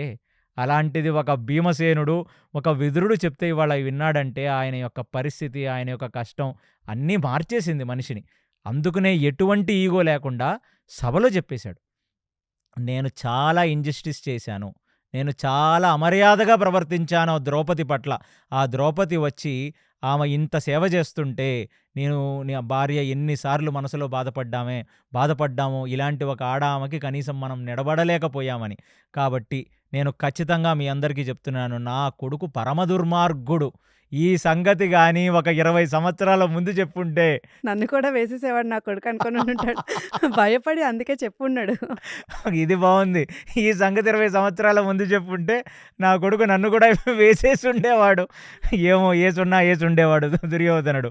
కానీ ఆ రోజు చెప్పుండుంటే మహాభారతం ఇంకో రకంగా ఉండేది కనీసం. కానీ ఆ రోజు చెప్పలేదు. ఇవాళ నేను సభాముఖంగా అందరికీ చెప్పేస్తున్నాను. కాబట్టి ఏ కొడుకులైతే వాళ్ళు దొంగ వెధవలే కావచ్చు. కానీ వాళ్ళని కన్నందుకు ధర్మరాజా నాకు కొంచెం ధనం ఇస్తే నేను వాళ్ళకి కడసారిగా తర్పణాలొదిలేసి మా తండ్రి గారికి, మా తాతగారికి, ఆ శంతనుడికి అందరికీ నేను తర్పణాలొదిలేసి నేను నా కొడుకులకు కూడా పిండాలు పెట్టేసి ఇక నేను వెళ్ళి వానప్రస్థాశ్రమం తీసుకుంటాను అని సభాముఖంగా అందరి ముందు చెప్పి ఆ ధర్మరాజు చేతులు పట్టుకొని ఏడ్చాడట. జనాలు మారతారు, కాలం అందరినీ మారుస్తుంది అనే ఒకటి మహాభారతంలో ఇక్కడ ఒక సంకేతం. ఇది అయిపోయిన తర్వాత ఇక ధర్మరాజు ఏమన్నాడంటే, ఎలాగో భీమసేనుడి మీద ఫుల్ కాన్ఫిడెన్స్ వచ్చేసింది. ఈ రాజ్యాన్ని ఖచ్చితంగా అన్నీ మంచే జరుగుతున్నాయి, రామరాజ్యంలాగా నడుస్తుంది. ఇప్పుడేమన్నాడంటే, సరే పెద్దనాన్న ఒకడివే ఏం వెళ్తావు చెప్పు, నేను వీరక్షత్రియుడినే కదా, నీతో పాటు నేను కూడా వానప్రస్థాశ్రమానికి వచ్చేస్తాను అని ఈ రాజ్యం అర్జునుడికో ఈ రాజ్యం భీమసేనుడికో అని అనట్లేదు. ఈ రాజ్యానికి యువరాజు పట్టాభిషేకం యూత్సువుకు చేద్దామని చెప్పాడు. యూత్సు ఎవరంటే ఆ ధృతరాష్ట్రుడి యొక్క only one and one son. అనగానే ఒక్కసారిగా గాంధారి వలవలా ఏడ్చేసింది.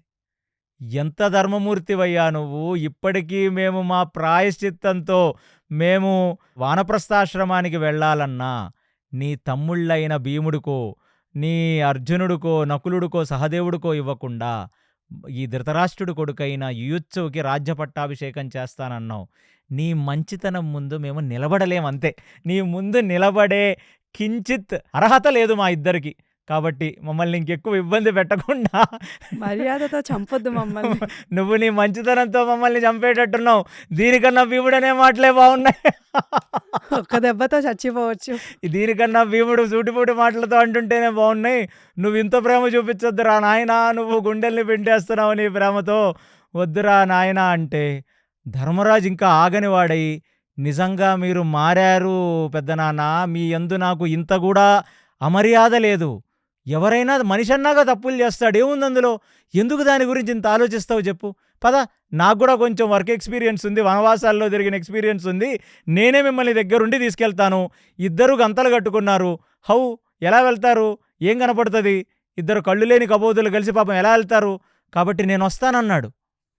ఇక అది చూచి ఒక్కసారిగా ధృతరాష్ట్రుడు ఆలింగనం చేసుకుని, లేదు ధర్మరాజా, ఇది ఖచ్చితంగా మేము వెళ్ళాలి, ఎందుకంటే రాజసింహాసనంలో శ్రీకృష్ణ పరమాత్మ నిన్ను కూర్చోబెట్టాడు, నీకింకా ఇక్కడ సమయం ఉంది, నీకింకా ఇక్కడ ధర్మం ఉంది, కాబట్టి ఖచ్చితంగా మేమిద్దరం వెళతాం. మాతో పాటు విదురుడు కూడా వస్తానని అంటున్నాడు. విదురుడితో పాటు సంజయుడు కూడా వస్తాడు. నీకు ఆ ప్రాబ్లం ఏమీ లేదు, నా కళ్ళు కనపడవు, నా భార్య కళ్ళకు గంతలు కట్టుకుంది, వాళ్ళు ఉన్నారు కదా వాళ్ళు చూసుకోవటానికి, నీకు అలాంటిదేమీ లేదు. కొంచెం ఈ పిండ ప్రదానాలకి, తిలోదకాలకి, ఇక్కడ చేసే శ్రాద్ధ కర్మలకు గాను మాకు కొంచెం డబ్బులు ఇప్పిస్తే మేము చేస్తామంటే, డబ్బులు కాదు ఎంత కావాలంటే అంత కోశాగారంలో ఇచ్చేయమన్నాడు వాళ్ళ పెద్దనాన్నకి. భీమసేనుడు వచ్చాడు, ఎంత కావాలంటే అంత ఇవ్వమంటావేంటి, అసలు రూపాయి ఇవ్వడమే దండగా వీళ్ళకి.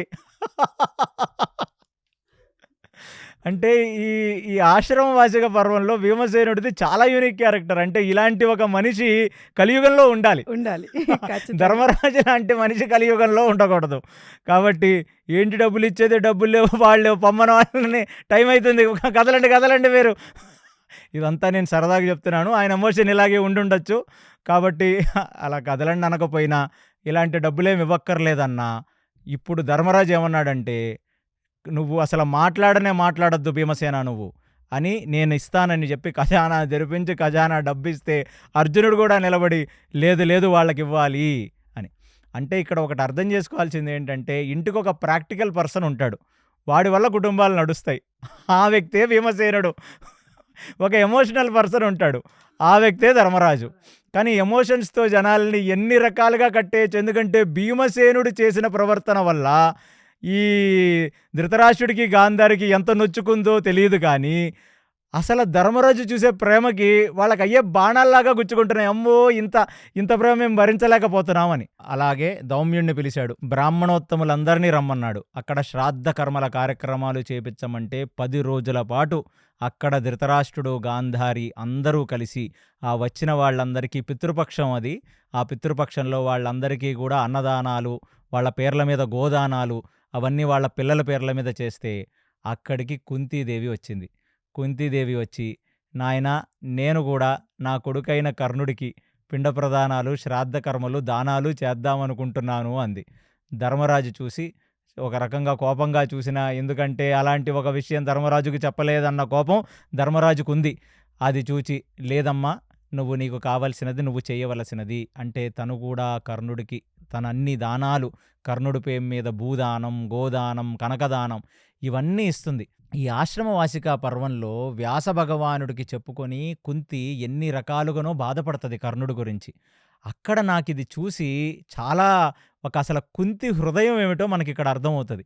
అలాంటిది ఇవాళ మొత్తం అక్కడ వాళ్ళందరూ దానాలు చేసేసిన తర్వాత అక్కడ నుంచి ఇక విదురుడు, సంజయుడు వెంట ఉండగా ఒక రాజు యొక్క మేజర్ ఏదైతే ఒక రథం ఉంటుందో, ఏ చక్రవర్తి ఎక్కే ఒక కాన్వాయ్ ఉంటుందో అలాంటి ఒక రథం మీద ధృతరాష్ట్రుడిని, గాంధారిని, సంజయుడిని, విదురుణ్ణి కూర్చోబెట్టుకొని వాళ్ళ కాళ్ళు గడిగి, కాళ్ళు నెత్తిన జల్లుకొని, మీ ఇద్దరికీ కూడా శతకోటి నమస్కారములు. నా వల్ల ఏదైనా తప్పు జరిగి ఉంటే నన్ను దయచేసి మన్నించవలసినది అని అడుగుతుంటే అసలు వాళ్ళ దగ్గర మాటలే లేవు, కళ్ళెమ్మట నీళ్లు తప్ప. అది చూచి వెనక నుంచి కుంతి కూడా ఓ 4 చీరలవి పట్టుకొని రెడీ అయిపోయింది. అడిగాడు ధర్మరాజు, ఏమిటమ్మా నువ్వెక్కడికి అని. నేను కూడా వాళ్ళతో వెళ్ళిపోతాను అంది. అది విన్న ధర్మరాజు, అది విన్న భీమసేనుడు, అర్జునుడు, అది విన్న ద్రౌపది షాక్‌కి గురయ్యారు. మీరు వెళ్ళటం ఏమిటండి అంటే, ఇక్కడ ఎంత ధర్మసూక్ష్మం ఉంది కుంతిలో. జీవితకాలం బాధలు అనుభవించింది. వైధవ్యంతో వచ్చిన కుంతికి పాండురాజు పడుకునే క్వార్టర్స్ ఇస్తే అందులో పిల్లల్ని పెట్టుకొని పెంచుకొని ఎప్పుడూ పిల్లలు కష్టాలు పడుతూనే ఉన్నారు. ఆ లాక్షాగృహంలో కాలిపోయి బయటికి వెళ్ళి అరణ్యాల్లో సంచరించి పేద బ్రాహ్మలుగా ఉండి పెళ్లి చేసుకొని ద్రౌపదిని, మళ్ళీ వచ్చి ఇంద్రప్రస్థంలో ఉండి, మళ్ళీ రాజ్యం పోయి, మళ్ళీ వనవాసానికి పోయి, ఎక్కడైనా కుంతి జీవితంలో ఇంతైనా సుఖం అనుభవించింది ఉందా? ఆఖరికి ఉత్తరాభిమన్యుల పెళ్లి జరుగుతుంటే పెళ్లికి కూడా రాలేదు. విదురుడు సంరక్షణలో కుంతిని వదిలేసి వెళ్ళారు వాళ్ళంతా ఈ వనవాసానికి. అలాంటి కుంతి ఇవాళ తన కొడుకు చక్రవర్తి సింహాసనం మీద కూర్చొని ఉంటే ఒక్కరోజైనా రాజమాతగా గౌరవాన్ని అందుకోవటానికి ముందుకు రాలేదు కదా. అలాంటి ఒక కొడుకు ఈ చక్రవర్తి సింహాసనం మీద కూర్చొని 10 కాలాల పాటు నా కొడుకు రాజ్యాన్ని ఏలుతున్నాడనే ఒక గర్వంతో ఉండొచ్చు కదా. అయినా సరే వెళ్ళిపోయింది. ఎందుకంటే పూర్వం ఎవరు కూడా అది చెడ్డవాళ్ళు, మంచివాళ్ళని కాదు. ఒక స్టేజ్ దాటిపోయిన తర్వాత ఇంకా ఏసీ రూముల్లో, ఇంకా మంచి మంచి భోజనాలు తింటూ, ఇంకా మంచి మంచి పట్టుచీరలు, బట్టలు కడుతూ, ఇంకా ఆస్తులు, ఇంకా ఇవన్నీ అనుభవిద్దామని ఎవరూ అనుకునేవాళ్ళు కాదు. అలా అనుకొనుంటే భరతుడు రాజ్యాన్ని వదిలేసి ఆశ్రమంలో ఎందుకుంటాడు? ఏ జింకనైతే జడభరతుడు కథ చెప్తున్నాను మీకు. అలా అనుకోనుండుంటే జనకుడు రాజర్షి ఎలా అవుతాడు? కాబట్టి ప్రతి రాజు ఒక రాజర్షి.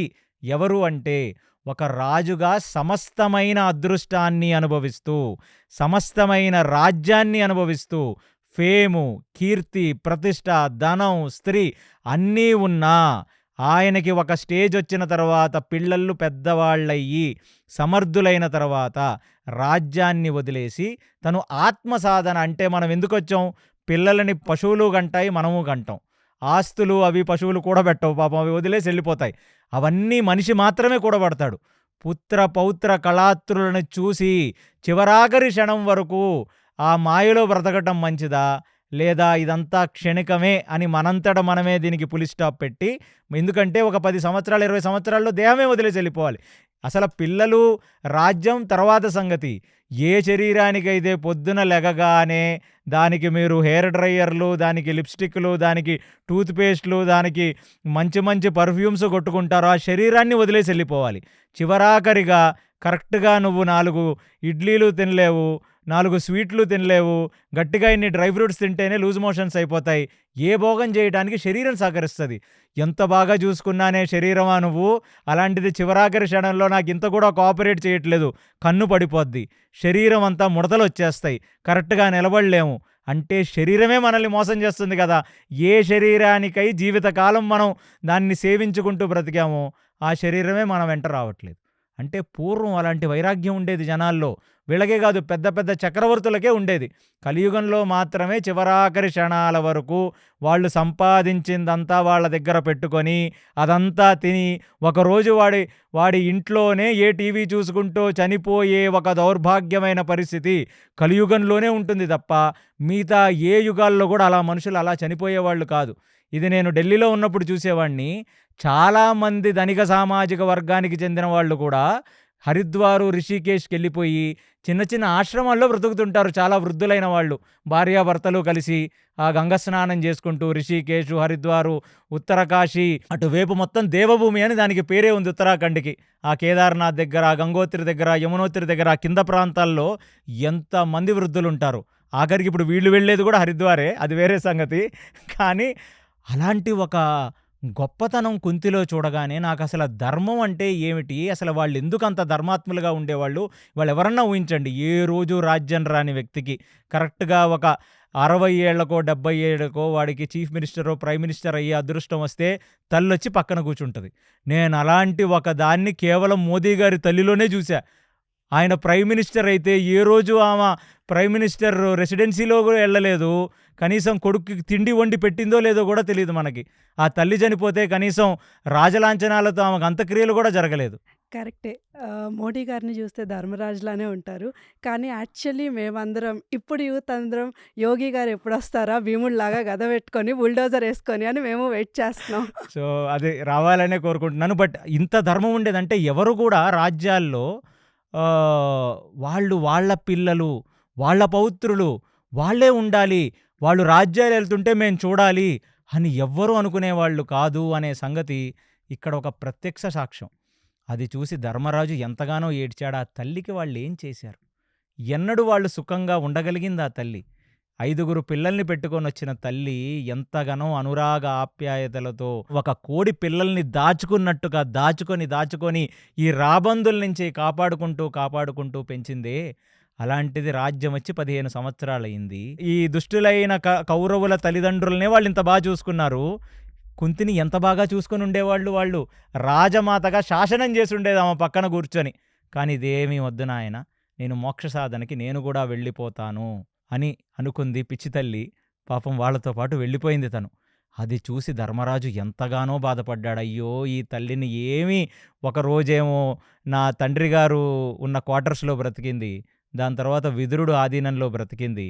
తర్వాత నేను రాజ్యాన్ని 15 సంవత్సరాల పాటు అశ్వమేధ యాగం చేస్తే ఒక మూల కూర్చొని నన్ను చూసుకుంది. దాని తర్వాత ఇవాళ ఈ ధృతరాష్ట్రుడు గాంధారితో వెళ్ళిపోతుంది. వెళ్ళిపోతున్నప్పుడు కూడా ధర్మసూక్ష్మం చెప్పిందామ. చూడు నాయనా, ఎంతో మహాపతివ్రత గాంధారి. భర్తకు కళ్ళు లేవని చెప్పి తను ఈ సృష్టిని ఎన్నడూ చూడలేదే. ఆడదానికి ఏదన్నా ఒక చిన్న సహాయం వస్తే ఎవరు చూస్తారు చెప్పు? విదురుడు, సంజయుడు ధృతరాష్ట్రుడికి ఏమన్నా కావాలంటే చేయించగలరు. అంటే ఆయనకేమన్నా మూత్ర విసర్జనానికో, మల విసర్జనానికో కింద పడిపోతే ఒక మగవాళ్ళుగా వాడు సేవ చేయగలరు. గాంధారికి ఏమన్నా వస్తే ఎవరున్నారు? ఎవరు చూసుకుంటారు? ఒక ఆడమనిషి వద్దా ఇక్కడ? కాబట్టి నేను వెళ్ళిపోతానని చెప్పింది. అబ్బబ్బబ్బబ్బా! వాళ్ళ ఔన్నత్యానికి, వాళ్ళకున్న వైరాగ్యానికి చేజోడ్చి నమస్కరించాలి మనమంతా. అలాంటి కుంతి గురించి ఎవరన్నా మాట్లాడితే పంచమహాపాతకాలు చుట్టుకుంటాయి. ఎందుకంటే ఆ స్త్రీమూర్తి మామూలు మనిషే కాదు. అందుకనే కృష్ణుడు ఎప్పుడు కుంతిని చూసినా చిరుమందహాసంతో నవ్వి ఎక్కడ లేని ఆనందం వాళ్ళ అత్తంటే. అత్త దగ్గరకొచ్చేవాడు, అత్త పెడితే తినేవాడు. అత్త అటుకులు అవి ఇస్తే కృష్ణుడు తినేవాడు చిన్నప్పటి నుంచి. ఇస్కాన్ వాళ్ళు 'ప్రేయర్స్ ఆఫ్ క్వీన్ కుంతి' అని ఒక పుస్తకం వేశారు. అసలైన కుంతి ఎవరో మీరు తెలుసుకోవాలంటే ఆ పుస్తకం చదవాలి. కుంతి యొక్క ఔన్నత్యం ఏమిటో ఆ పుస్తకంలో ఆమె ఎలాంటి ప్రార్థనలు చేసేది ఆ శ్రీకృష్ణ పరమాత్మ పట్ల, చాలా గొప్ప భక్తురాలు. వీళ్ళ అదృష్టం ఏంటంటే ఇంత దుర్మార్గులైన ఈ గాంధారి, ధృతరాష్ట్రుడికి వాళ్ళ పక్కన తులసి మొక్కలు లాంటి కుంతి, తులసి మొక్కలు లాంటి విదురుడు, సంజయుడు ఉంటారు. అది వాళ్ళ అదృష్టం. తులసి వనంలో గంజాయి మొక్కలు లాంటి వాళ్ళు వీళ్ళు. కానీ వాళ్ళ అదృష్టం, వాళ్ళ ప్రారంధం ఏంటంటే ఎప్పుడు సాధు సంఘంలోనే ఉంటారు. వాళ్ళు సాధు సంఘంలో ఉన్నారని ఋషులు, మునులు, తపస్సులందరూ వీళ్ళ దగ్గరకు వస్తుంటారు. అందుకనే మనం ఎప్పుడు కూడా సాధు సంఘంలో ఉండాలి. సత్సంగత్వే నిత్సంగత్వం, నిత్సంగత్వే నిర్మోహత్వం, నిర్మోహత్వే నిశ్చలతత్వం, నిశ్చలతత్వం జీవన్ముక్తి. దుష్టులైన వాళ్ళతో ఉంటే మనకు కూడా దుష్ట సాంగత్యం ఉండి దాన్ని సావాస దోషం అంటాం తెలుగులో. ఇలాంటి సత్పురుషుల్లో ఉంటే కనీసం కాసేపు తులసి మొక్కని చేత్తో పట్టుకుంటే చేతుల్లో తులసి వాసన వచ్చినట్టు, గంధం నూరితే గంధం చేతుల నిండా వాసన వచ్చినట్లు, మనం సాధువులతో తిరిగితే వాళ్ళల్లో కొన్ని మంచి లక్షణాలైనా మనలోంచి వస్తాయి అన్నమాట. అలాంటిది వాళ్ళందరూ కలిసి వెళ్ళిపోయారు. ఇక ధర్మరాజు కూడా ఎంతో మంచిగా రాజ్యంలో ఉన్న వాళ్ళందరినీ ఏలుతున్నాడు. ప్రజలందరూ చాలా సుభిక్షగా ఉన్నారు. అక్కడి నుంచి వాళ్ళందరూ కూడా ఫస్ట్ కురుక్షేత్రానికి చేరారు. కురుక్షేత్రంలో అంటే చాలామందికి తెలిసిందేమిటంటే బదరీకాశ్రమంలో వ్యాసమహర్షి ఆశ్రమం ఉంది. ఆయన పేరు వ్యాసమహర్షి, ఇంకొక పేరు బాదరాయణుడు. బదరీకాశ్రమంలో ఆయన ఒక ఆశ్రమం ఏర్పరచుకొని ఇప్పటికీ అక్కడే ఉంటాడు. ఆయన బద్రీనాథ్లోనే ఉంటాడు ఆయన. కానీ ఆయనకి కురుక్షేత్రంలో కూడా ఒక ఆశ్రమం ఉంది, బాదరాయణుడికి అంటే వేదవ్యాసుడికి. ఆ ఆశ్రమం పక్కనే అప్పుడే కేకేయ రాజులని ఎవరైతే కురుక్షేత్ర యుద్ధంలో పాల్గొన్నారో ఆ కేకేయ రాజుల ఒక మూలం వాడైన శతరూపి కూడా ఇలానే ఒక రాజు అయ్యుండి అతను వానప్రస్థాశ్రమం తీసుకొని ఒక రాజర్షిగా బ్రతుకుతూ అక్కడ తన ఒక ఆశ్రమాన్ని ఏర్పరచుకొని ఎందరో మునులు, ఋషులు, తపస్సులు అందరితో పాటు ఆయన బ్రతుకుతున్నాడు. వీళ్ళకి ఆయనకి ఒక దగ్గర సంబంధం ఉంది. అందుకనే వీళ్ళు ఫస్ట్ డైరెక్ట్గా వనాల్లోకి అది వెళ్ళిపోలేదు. ఫస్ట్ ఏంటంటే ఇంత హంసతూలిగా పాన్పుల నుంచి డైరెక్ట్గా రాళ్ళు రప్పల మీద పడుకోలేరు. అంత ఇల్లాజికల్గా వానప్రస్థాశ్రమం తీసుకోరు. ఫస్ట్ ఒక ఆశ్రమ వాసం చేయడానికి, అంటే ఒక రకంగా ఒక టెంపులో, మఠమో, లేకపోతే ఒక చిన్న ఆశ్రమమో అలాంటి దానికి ఫస్ట్ వీళ్ళందరూ షిఫ్ట్ అయ్యారు. వాళ్ళని చూసి శతరూపి కూడా ఎంతగానో ఆనందించి ఎందరో అక్కడ ఉన్న తపస్సులు, యోగులు, మునులు వీళ్ళందరూ కూడా ఎన్నెన్నో మంచి విషయాలు ధృతరాష్ట్రుడికి, గాంధారికి, కుంతికి, సంజయుడికి, విదురుడికి అందరికీ చెప్తూ ఇంకా యోగ సాధన ఎలా చేయాలి, తపం ఎలా చేయాలి, మంత్రోపాసనలు కూడా ఎందరో మునులు వచ్చి వీళ్ళకిచ్చారంట. అంటే ప్రతి వ్యక్తి తన జీవితంలో గురుముఖంగా ఒక మంత్రాన్ని తీసుకోవాలి. ఆ మంత్రమే మనల్ని భవసాగరం దాటిస్తుంది. అదే తారక మంత్రం, అదే అష్టాక్షరీ మంత్రం, అదే పంచాక్షరీ మంత్రం. అలాంటి ఒక మంత్రోపాసన చెయ్యాలి. అదే సాధన అంటే. సాధన అంటే ఇంకొకటి ఏదీ కాదు. మీరు మెడిటేషన్ అంటే ఏంటంటే మెడిటేషన్, మంత్రముతో చేసే సాధన. దానికి ఒక ప్రక్రియ ఉంది. ప్రాణాయామం అది ఎలా చేయాలి, ధ్యానం ఎలా చేయాలి, మంత్రోపాసన ఎలా చేయాలి, దానికో విధి విధానం ఉందన్నమాట. అలాగ వాళ్ళందరూ అక్కడ ఉండి అక్కడ ఎంతోగానో తపము ఆచరిస్తున్నారు వీళ్ళంతా. ఒకానొక రోజు ఇక ధర్మరాజుకి, భీమసేనుడికి, అక్కడ ఉన్న పాండవులకు ఇత్యాది వాళ్ళందరికీ కూడా అసలు కుంతి ఎలా ఉంది, గాంధారి ఎలా ఉంది, ధృతరాష్ట్రుడు ఎలా ఉన్నాడు, ఇత్యాది వాళ్ళందరూ సంజయ, విదురుడు ఎలా ఉన్నారనే సంగతి చూడటానికై ఆ హస్తినాపురంలో ఉన్న వాళ్ళందరూ కూడా ఆ ఆశ్రమానికి చేరుకున్నారు.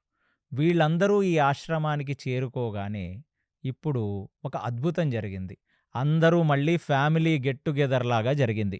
ఒక సనాతన ధర్మం అంటే నేను గతంలో చెప్పాను మీకు. సనాతన ధర్మం అంటే పూజ, పునస్కారం ఇవన్నీ సనాతన ధర్మంలో ఉన్న బై ప్రోడక్ట్స్. సనాతన ధర్మం లోపల ఉన్నాయి. కానీ సనాతన ధర్మం అంటే వర్ణాశ్రమ ధర్మం. వర్ణములు 4 వర్ణములు, 4 ఆశ్రమములు, 4 వర్ణములు బ్రాహ్మణ, క్షత్రియ, వైశ్య, శూద్రులు. మళ్ళీ వర్ణం అనేది పుటకతో కాదు, వర్ణం అనేది గుణములతో. చాతుర్వర్ణమయా సృష్టం గుణ కర్మ విభాగస్య. ప్లస్ ఆ 4 వర్ణాల వాళ్ళు 4 ఆశ్రమాలులోకి వెళ్ళాలి. బ్రహ్మచారి తెలుసు మనకి పెళ్లి కాకముందు, దాని తర్వాత గృహస్థ తెలుసు. 100కి 100% మంది కలియుగంలో అన్ని వర్ణాల వాళ్ళు కేవలం బ్రహ్మచారి నుంచి గృహస్థగానే చచ్చిపోతారు. కానీ పూర్వం అలా కాదు. ఈ వర్ణాశ్రమ ధర్మాన్ని ఆచరించడమే సనాతన ధర్మం కాబట్టి, వాళ్ళు వానప్రస్థాశ్రమం అంటే వాళ్ళ భార్యని తీసుకొని, ఆ పిల్లలని, కోడళ్ళని వదిలేసి భార్యతో సహా వాళ్ళు వనాలకెళ్ళి, వనాలలో ఉన్న యోగి, ఋషి, ముని ఆశ్రమాలలో వాళ్ళు జీవించి ఉండేవాళ్ళు. అందుకనే రామచంద్రమూర్తి వనవాసానికి వెళ్ళినప్పుడు ఇలాంటి యోగులు, ఋషులు, తపస్సులు చేసే ఆశ్రమాలను కాపాడే ఒక ధర్మంతో వెళ్ళాడాయన. అది రామాయణం చదువుతున్నప్పుడు మనం మాట్లాడుకుందాం. అలా ద్వాపర యుగం వచ్చేసరికి కొంచెం తగ్గింది. అంటే యోగులు, మునులు, ఋషులు వాళ్ళందరూ కొంచెం త్రేతాయుగానికి ద్వాపర యుగం తగ్గింది. కలియుగంలో ఇంకా పూర్తిగా తగ్గిపోయింది. అయినా సరే ఇంకా హరిద్వారు, ఋషికేశు, కాశీ ఇట్లాంటి చోట్ల ఇంకా ధర్మం అలా నిలబడింది. వాళ్ళందరూ తపోసాధన చేయటానికి ఎందరో నాకు తెలిసిన వాళ్ళు కాశీ వెళతారు, హరిద్వార్ వెళతారు. పిల్లలు పెద్ద ఐఏఎస్ ఆఫీసర్లు, ఐపీఎస్ ఆఫీసర్లు, పెద్ద పెద్ద బిజినెస్లు చేసుకున్న అన్నీ వదిలేసి వాళ్ళు అక్కడికి వెళ్ళి భార్యా సమేతంగా అక్కడ చనిపోద్దామని యోగ సాధన చేసుకుంటూ చనిపోయేవాళ్ళు కలియుగంలో ఇప్పటికీ ఉన్నారు. అలాగక్కడ ఒక రాజర్షి, ఆ శతరూపి అనేవాడు అక్కడే బ్రతుకుతున్నాడు, మరణానికై వెయిట్ చేస్తూ యోగ సాధన చేసుకుంటూ. వీళ్ళల్లో కూడా ఇక ధృతరాష్ట్రుడు కూడా ఎంతగానో తపోసాధన చేసి శరీరం అంతా చిక్కి శీల్యమైపోయి ఎముకల మీద చర్మం అద్దినట్టుగా ఉన్నాడంట. అది చూచి ఎంతగానో బాధపడ్డారు అక్కడ ఉన్న వాళ్ళందరూ కూడా. ఈ కురు సామ్రాజ్యంలో ఒకప్పుడు చక్రవర్తిలాగా కూర్చున్న ఆ ధృతరాష్ట్రుడు ఇవాళ చిక్కి శల్యమైపోయాడు. అలాగే గాంధారి చిక్కి శల్యమైంది, కుంతి కూడా చిక్కి శల్యమైంది. ఇక విదురుడు, సంజయుడైతే వాళ్ళు అసలు కనబడట్లేదు ఈ ఆశ్రమంలో. అక్కడికి వేదవ్యాసుల వారు వచ్చారు. మొత్తం ఈ ఫ్యామిలీ మళ్ళీ రీయూనియన్ లాగా జరిగింది అక్కడ. వేదవ్యాసుల వారు వచ్చి అందరితో మాట్లాడుతూ, చాలా మంచిది ధృతరాష్ట్ర, జీవితకాలం ఎలా బ్రతికినా చివరాఖరి క్షణములలో నువ్వు చేసిన తప్పు నువ్వు తెలుసుకొని యోగ సాధన చేయటానికి వచ్చావు, ఇది చాలు. ఒక మనిషి యోగ సాధన చేసి త్రికరణ శుద్ధిగా, అంటే మీరు పాపాలన్నీ చేసి చివరాఖరి క్షణాల్లో వెళ్ళాలని కాదు, కానీ అలా చేసిన వాడు అసలు ముందు వెళ్ళలేడు. ఆ పాపాలు చేసినవాడు అక్కడి నుంచి కదలలేడు. ఈయన జీవితంలో యోగి పుంగవులు లాంటి విదురుడు, సంజయుడు, భీముడు లాంటి వాళ్ళు ఉన్నారు కాబట్టి వాళ్ళకి ఆ భాగ్యం పట్టింది. ఖచ్చితంగా నువ్వు ఎంతో మంచి సాధన చేస్తున్నావు, నీ సాధనకి నేను ఎంతగానో మెచ్చుకున్నాను. ఎందుకంటే తండ్రే కదా ఓ రకంగా చెప్పాలంటే వేదవ్యాసుడు చెప్పాడు. ఇప్పుడు ధర్మరాజు అడుగుతున్నాడు వేదవ్యాసుల వారిని, అసలు విదురుడేడి అని. అంటే అప్పుడు పక్కనే ఉన్న ధృతరాష్ట్రుడు చెప్తున్నాడు, విదురుడు అసలు మాకు కనబడట్లేదు నాయన. గడిచిన కొన్ని నెలలుగా ఆయన కేవలం ఆ అడవుల్లో సంచరిస్తూ అప్పుడప్పుడు మాత్రమే ఆశ్రమానికే వస్తుంటాడు. అతను పూర్తిగా సన్యాసి అయిపోయాడు ఆయన. వానప్రస్థం అంటే కనీసం హంసతూలికా పాన్పుల నుంచి ఒక బెడ్ మీదకి వచ్చేస్తుంది, లేకపోతే ఒక నేల మీదకి వచ్చేస్తుంది. కప్పుకోవడానికి ఒక రగ్గు, పడుకోవడానికి ఒక దిండో, లేకపోతే చేతులు ముడుచుకొని పడుకోవటము. ఇక సన్యాసం అనేది ఇక దేహం మీద ఆసక్తి లేకుండా చెట్ల కింద, పుట్ల కింద, రాళ్ల కింద బ్రతుకుతూ ఓన్లీ నీళ్లు, వాగుల్లోంచి వచ్చే నీళ్లు, ఆ అడవుల్లో ఫలాలని తింటూ బ్రతికే ఒక దాంట్లో అసలు విదురుడు ఎంతగానో ఎదిగిపోయి అసలు ఇక్కడున్న ఋషులు మునుల్లాగా తయారయ్యాడని చెప్తుండగా దూరంగా విదురుడు ఆ ధర్మరాజుకి కనపడ్డాడు. ఒక్కసారిగా ధర్మరాజు తన యొక్క ధనస్సుని కింద పెట్టేసి అక్కడి నుంచి వేదవ్యాసుడికి నమస్కారం చేసి ఆ అడవిలోకి పరిగెత్తాడు. అడవిలోకి పరిగెడుతుంటే తన దగ్గరికి మనిషి వస్తున్నాడని తెలుసుకున్న విదురుడు అసలు ఇంకా ఎలాంటి ఒక యోగ సాధన అంటే వాళ్ళు మనిషిని చూసి మనిషితో మాట్లాడటానికి కూడా ఇష్టపడరు. అంటే ఒక రకంగా ఆ సాధన పెంచుకుంటూ మౌనవ్రతానికి వెళ్ళిపోయి వాళ్ళు కేవలం ఆకలి దప్పికలు అన్నీ కంట్రోల్ చేసుకుంటూ ఇక ప్రాణవాయువునే పెట్టుకొని బ్రతుకుతుంటారు. అలా ఇక మనిషిని చూడటానికి ఇష్టం లేక పరిగెడుతున్న విదురుడు వెంట పరిగెత్తి బాబాయ్ అని అరుచుకుంటూ పరిగెడుతున్నాడు అక్కడి నుంచి విదురుడు వెంట. పరిగెత్తుతూ అరణ్యంలో ఒక మధ్య ప్రదేశానికి వెళితే అటు తిరిగి ఒక చెట్టు కింద నిలబడ్డ విదురుణ్ణి చూస్తే విదురుడు జుట్టు మొత్తం పెరిగిపోయి, ఆ గడ్డం మొత్తం పెరిగిపోయి కిందకొచ్చేసి ఆ వేదవ్యాసుడు ఎలా ఉన్నాడో ఒక రకంగా అలా తయారైపోయాడంట ఆ విదురుడు కూడా. కేవలం కౌపీయం ధరించి ఒక మెడలో ఒక తులసిమాలతో అలా నించొని ఒక బ్రహ్మ తేజస్సుగా కళ్ళు ధర్మరాజుని చూస్తుంటే ఒక్క క్షణం ఆ విదురుడిని ముట్టుకుందామని దగ్గరికొస్తున్న ధర్మరాజు ముందు ఆయన శరీరం ఇలా పడిపోయింది. ఆయన్ని చూస్తూ ఇలా పడిపోయింది.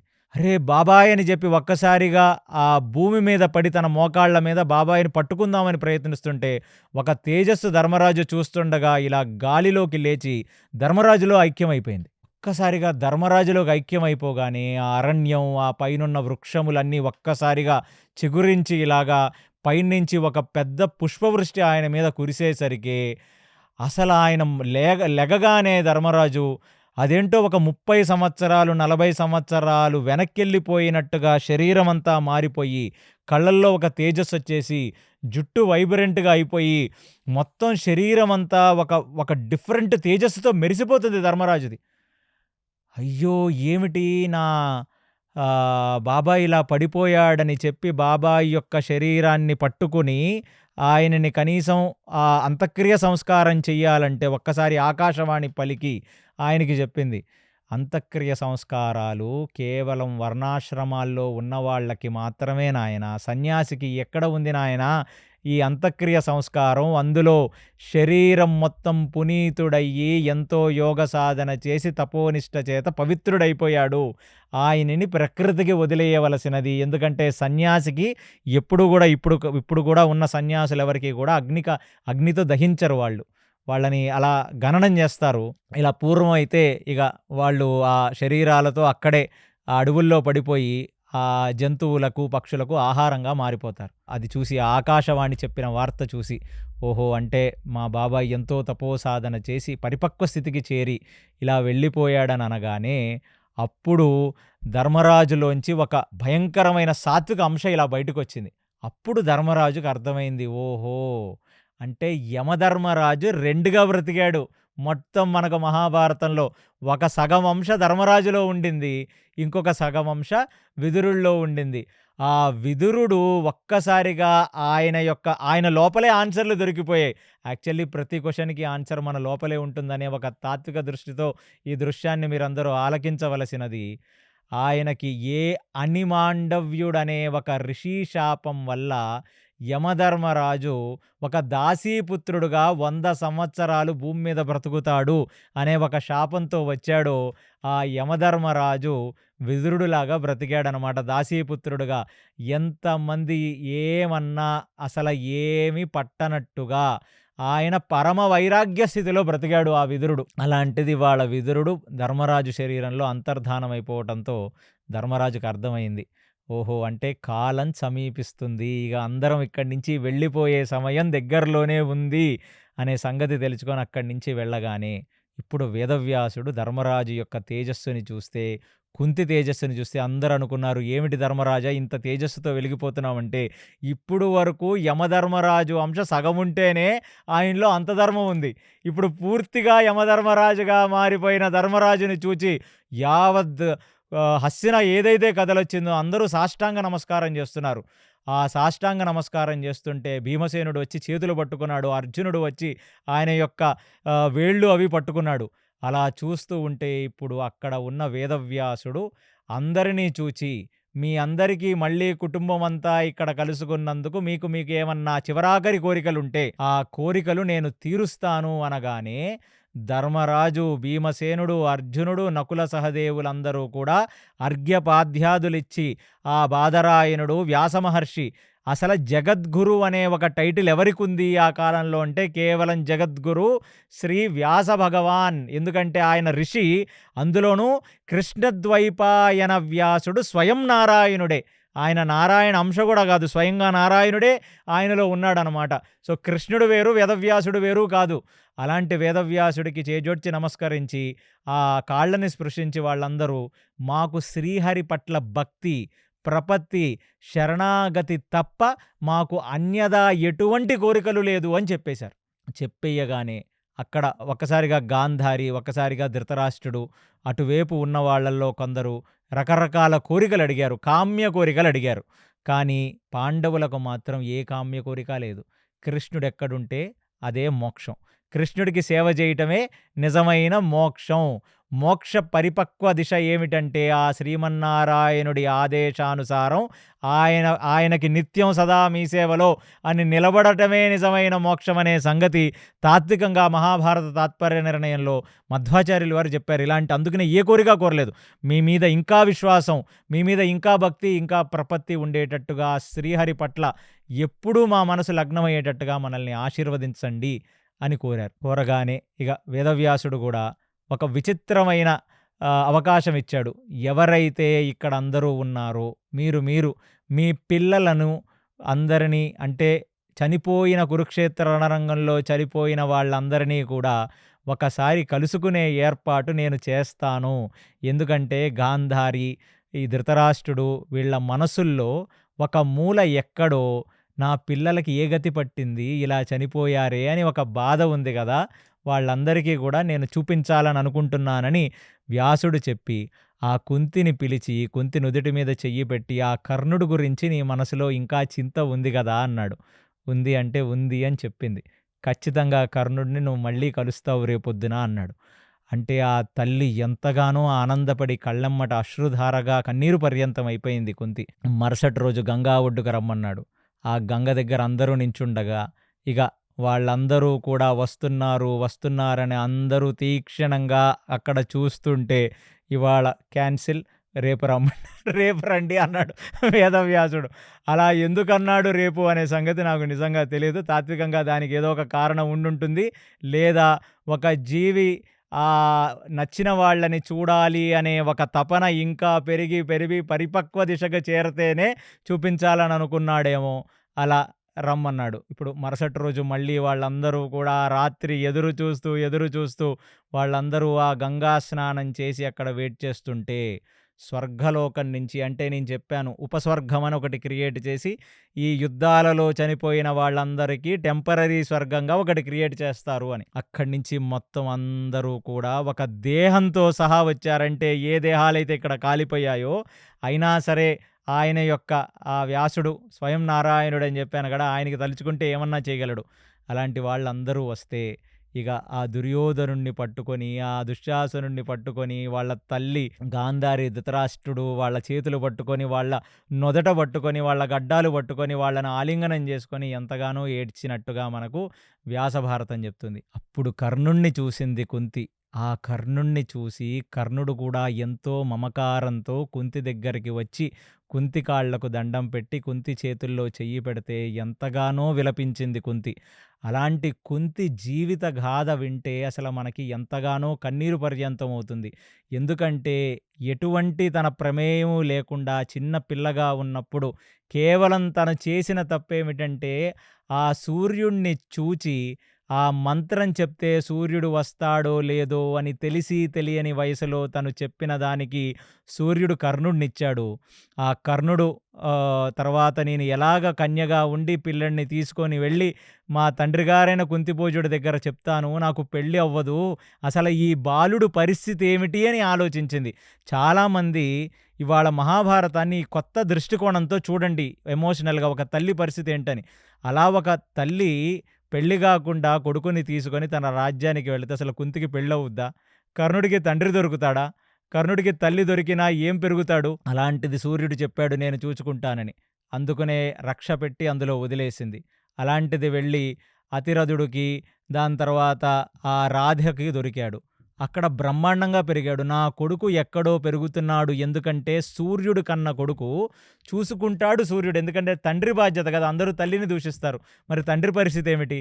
ఆ తండ్రి చూసుకుంటాడని తండ్రి మీద నమ్మకంతో వదిలేస్తే ఒకానొక రోజు కుమార విద్యా ప్రదర్శనప్పుడే మళ్ళీ కర్ణుడు కనపడ్డాడు ఆ సహజ కవచకుండలాలతో. ఎంతగానో ఆనందపడింది. ఆహా! ఎంత బాగా నా కర్ణుడు పెద్దవాడయ్యాడు. ఆ అతిరథుడు దగ్గర పెరుగుతున్నాడా? వాళ్ళు కూడా ఈ రాజ్యంలో కావలసిన వాళ్ళే. సూతులు వాళ్ళు దుర్యోధనుడికి, ఆ ధృతరాష్ట్రుడికి చాలా క్లోజ్ అయిన వ్యక్తులు. పోనీలే ద్రోణాచార్యుడి దగ్గరే నా కొడుకులు చదువుకుంటున్నట్టే అతను కూడా అక్కడ చదువుకుంటున్నాడు అని అనుకుంటున్న తరుణంలో ఆ దుర్యోధనుడు వచ్చి కర్ణుడికి రాజ్యాన్ని ఇచ్చేశాడు, ఈ అంగరాజ్యాన్ని. నిజంగా పాండవులు కుంతి వెళ్ళి ఆ రోజు కర్ణుడితో, నాయనా నువ్వు నా కొడుకువనుంటే పాండవుల్లాగా అతను కూడా రాజ్యము లేకుండా అడవులు పట్టుకొని తిరగవలసిన వాడే. కాబట్టి కొడుకుకి కనీసం అదృష్టం పట్టిందని చూసి ఎంతగానో మురిసిపోయింది. అయ్యయ్యో! అంగరాజ్యానికి పట్టాభిషేకం చేస్తున్నారా? నా గర్భాన పుడితే పాండవులులాగా బాధపడి ఉండేవాడు రాజ్యం అది లేకుండా. నేను గతంలో చాలాసార్లు చెప్పాను, పాండవులకు అసలు కేర్ ఆఫ్ అడ్రస్సే లేదు. వాళ్ళ విజిటింగ్ కార్డులో అడ్రస్ ఏం పెట్టి కొట్టించుకొని ఇవ్వాలో కూడా వాళ్ళకి తెలీదు. ఎన్నడూ రాజ్యమే లేదు. ఎప్పుడు దుఃఖాలే అనుభవించారు. కానీ కర్ణుడు అలా కాదు. కర్ణుడికి ఒక తండ్రి, ఒక తల్లి ఇద్దరూ దొరికారు. ఒకవేళ కుంతితో ఉంటే తండ్రి ఉండేవాడే కాదు. తల్లి ఆలన, తండ్రి పాలనలో పెరిగి ఆ దుర్యోధనుడనే ఒక దుష్టుడిచ్చిన అంగరాజ్యం దొరికి అతను ఎక్కడో రథాసారథిగా బ్రతకవలసిన వాడు ఇవాళ చక్రవర్తుల పక్కన, రాజుల పక్కన ఉంటుంటే చూసి తల్లి మురిసిపోయింది. ఇవన్నీ మీకు తెలియదు. వ్యాస హృదయంగా ఆ కుంతి ఆ రోజు బాధపడుతుంది ఏంటి అంటే, ఒక తల్లి ఎప్పుడు అసలు ఈ భూప్రపంచం మీద చెడ్డ తల్లి అనేదే ఉండదు. తల్లి అనే ఒక దానికి పర్యాయ పదంలో అసలు చెడ్డ అనేది ఉండదంతే. అది ఎలాంటిదైనా మనం అర్థం చేసుకోలేము ఆ తల్లి హృదయం కానీ. తల్లి ఎప్పుడూ కూడా తల్లి చేసే త్యాగం కూడా మనకు తెలీదు. చాలామంది తిట్టుకుంటారు. నిజంగా మీరు మహాభారతాన్ని అర్థం చేసుకుంటే ఆ రోజు ఎమోషనల్‌గా కంట్రోల్ చేసుకోలేకుండా అందరి ముందు ఏదో స్లో మోషన్‌లో పరిగెత్తుకుంటెళ్ళి కర్ణా నువ్వు నా కొడుకు అనుంటే దుర్యోధనుడు చచ్చినా రాజ్యం ఇచ్చి ఉండేవాడు కాదు. పాండవులలో ఒకడని చెప్పి దగ్గరికి తీసుకునేవాడే కాదు.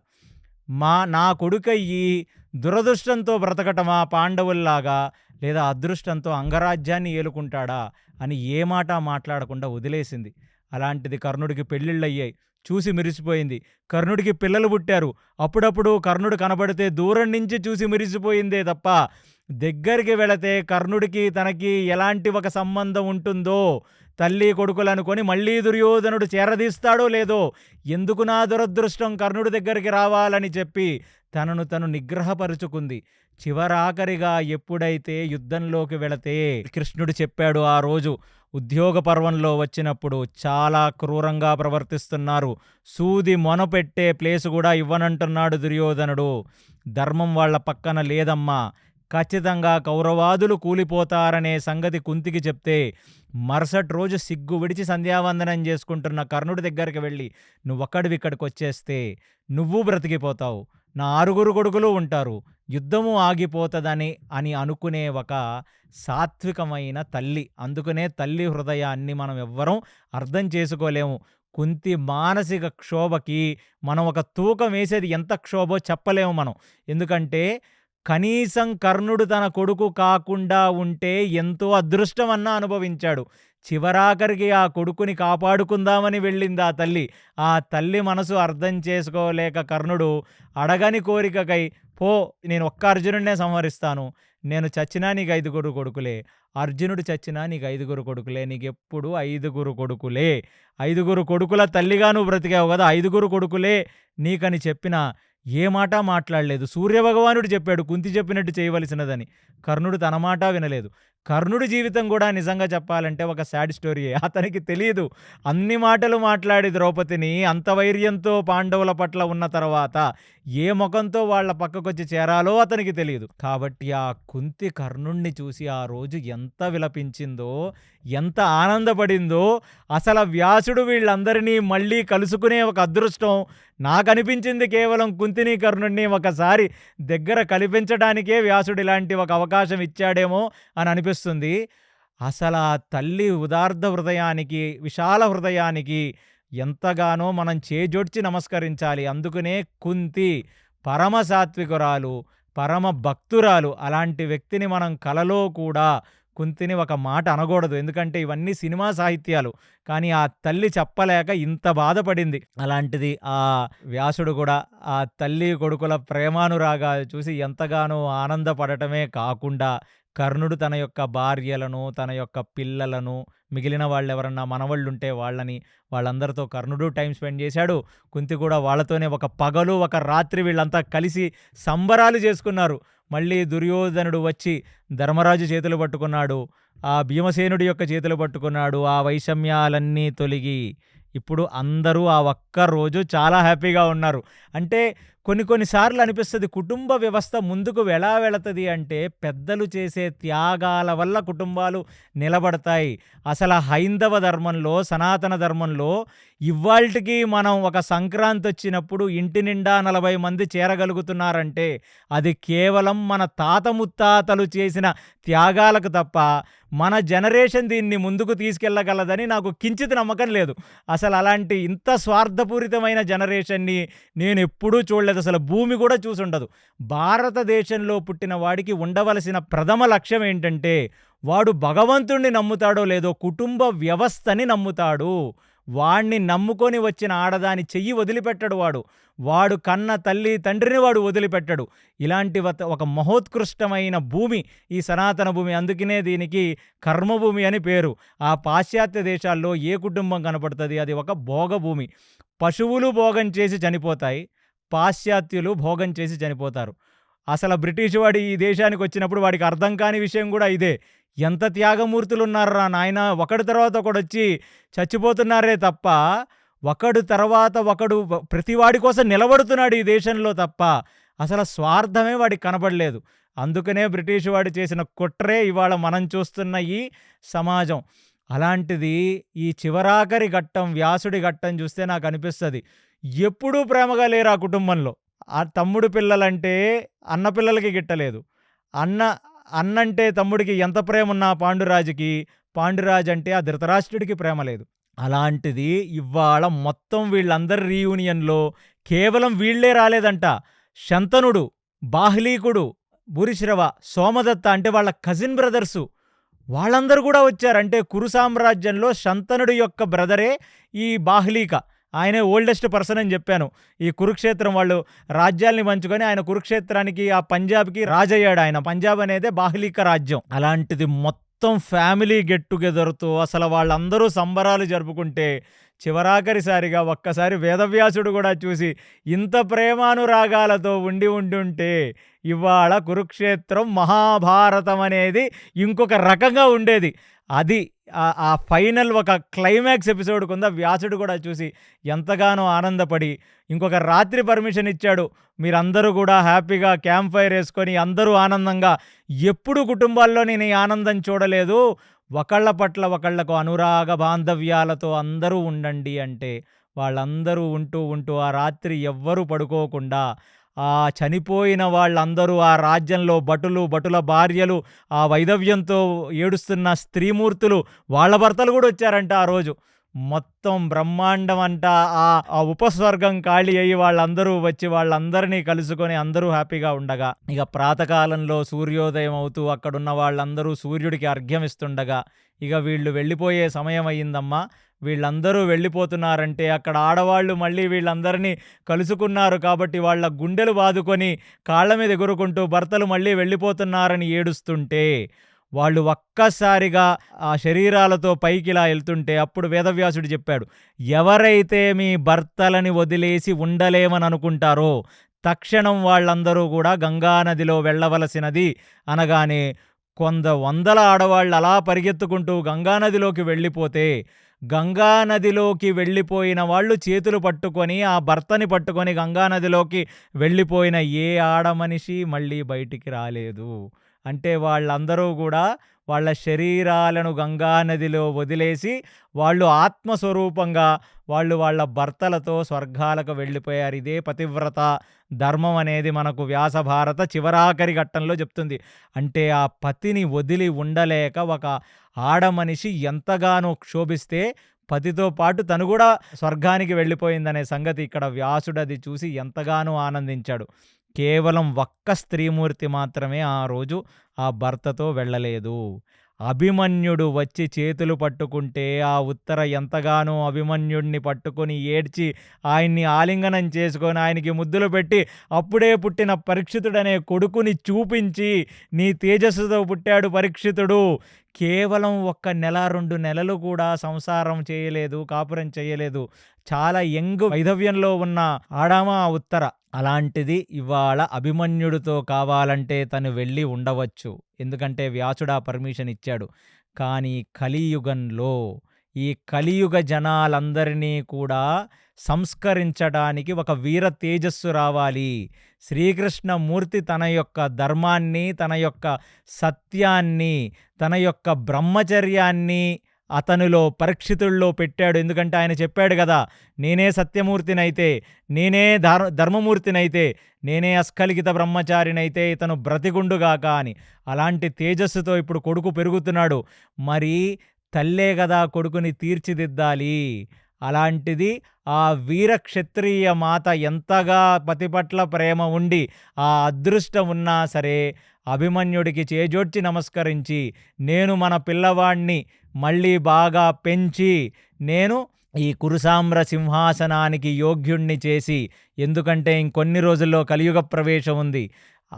చాలా అదృష్టమైన వాడు, చాలా అదృష్టవంతుడు, చాలా తేజస్సుతో ఉన్న క్షత్రియుడు మాత్రమే ఇప్పుడు ఆ సింహాసనం మీద కూర్చోవాలి అనే ఒక విషయాన్ని తెలుసుకొని తను ఎంతగానో విలపించినా తన యొక్క మాతృధర్మాన్ని, అంటే తల్లి ధర్మాన్ని నిర్వర్తించడానికి తను మాత్రమే స్వర్గానికి వెళ్ళలేదు తప్ప, ఉన్న వాళ్ళందరూ వాళ్ళ పతులతో వాళ్ళ ఆయుర్దాయాన్ని బట్టి స్వర్గలోకంలో ఉండబోతున్నారు. ఇదంతా జరిగిన తర్వాత వ్యాసుడు తను కూడా బదరీకాశ్రమానికి వెళ్ళిపోయాడు. ఒకరోజు ధర్మరాజు తన యొక్క రాజ్యాన్ని రాజసింహాసనం మీద కూర్చొని ఆ సభ నిర్వర్తిస్తూ ఉండగా నారదుడు ఆ ధర్మరాజు దగ్గరికి వచ్చాడు.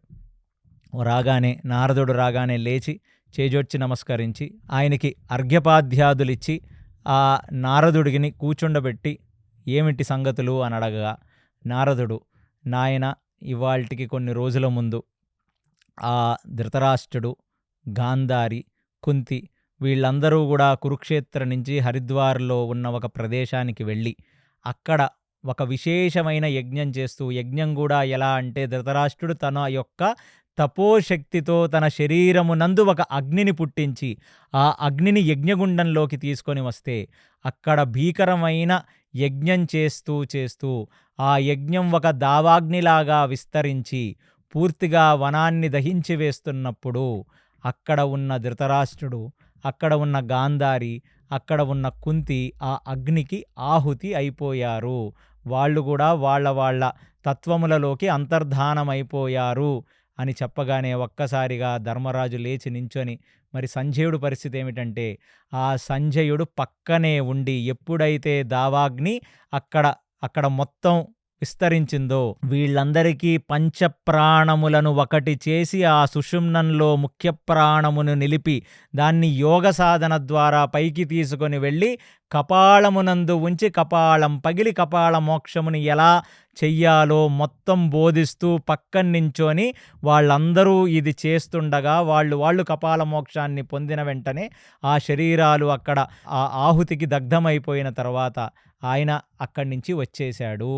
కాబట్టి ఇది తన యొక్క నేత్రములతో చూసిన వాడు సంజయుడు మాత్రమే. ఇప్పుడు సంజయుడు ఇది అయిపోయిన తర్వాత ఆయన బదరీకాశ్రమం చేరి వ్యాస భగవానుడి దగ్గర శిష్యరికం చేస్తూ ఆయన తన యొక్క తపోసాధన చేస్తున్నాడని చెప్పటంతో ఆ నారద మహర్షి వెంట పంచపాండవులు ఆ అరణ్యానికి వెళ్ళి హరిద్వార్లో అక్కడ ఉన్న ఆ కాలిపోయిన వనంలో ఆ హస్తికలను సేకరించి వాళ్ళవన్నీ తీసుకొని వచ్చి ఆ హరిద్వార్లో ఉన్న గంగలో విసర్జన చేసి వాళ్ళకి తిలోదకాలు ఇస్తూ ఆ కుంతీమాత వాళ్ళని పెంచిన పెంపకం మొత్తం ధర్మరాజు కళ్ళ ముందు ఒక ఫ్లాష్ బ్యాక్గా మెదుపుతూ ఉండగా ఆ భీమసేనుడు, ఆ అర్జునుడు, నకుల సహదేవులు వాళ్ళు ఆ తర్పణాన్ని ఆ గంగ నీళ్లతో కుంతికి తర్పణమిస్తుండగా కుంతి స్వర్గలోకంలో వాళ్ళందరికీ దర్శనమిచ్చింది. అది చూసి ఎంతగానో ఆనందపడి ఇక అక్కడి నుంచి వాళ్ళందరూ హస్తిన చేరుకున్నారు. ఈ ఘటనతో ఆశ్రమవాసికా పర్వం అనే ఒక ఘటన పూర్తయింది. నెక్స్ట్ జరగబోయేదేంటో మనం తర్వాత పాడ్కాస్ట్లో శ్రీకృష్ణ పరమాత్మ యొక్క ఆశీర్వాదములతో తెలుసుకుందాం. కృష్ణాయ వాసుదేవాయ హరయే పరమాత్మనే ప్రణత క్లేశనాశాయ గోవిందాయ నమో నమః. సర్వం శ్రీకృష్ణార్పణమస్తు. విన్నారు కదండి, ఆశ్రమవాసిక పర్వంలో ఇంత దుష్టుడైన ధృతరాష్ట్రుడు, గాంధారి ఎంత వైరాగ్యం తెచ్చుకున్నారో, అంతటి పాపం చేసిన వాళ్ళు కూడా చివరాఖరికి వాళ్ళ పాపాన్ని తెలుసుకొని పాప ప్రాయశ్చిత్తానికై వాళ్ళందరూ కూడా తపోసాధన చేసి కపాల మోక్షం పొందారు. అదే కాకుండా చివరికి కుంతి, కర్ణుడు కూడా కలుసుకున్నారు. వేదవ్యాసుడు తన కుటుంబం మొత్తం ఒక్కసారిగా కలుసుకున్నందుకు చాలా సంతోషించారు. నెక్స్ట్ ఏం జరగబోతుందో నెక్స్ట్ ఎపిసోడ్లో చూద్దాం. అంతవరకు stay tune to KC talks. Hare Krishna.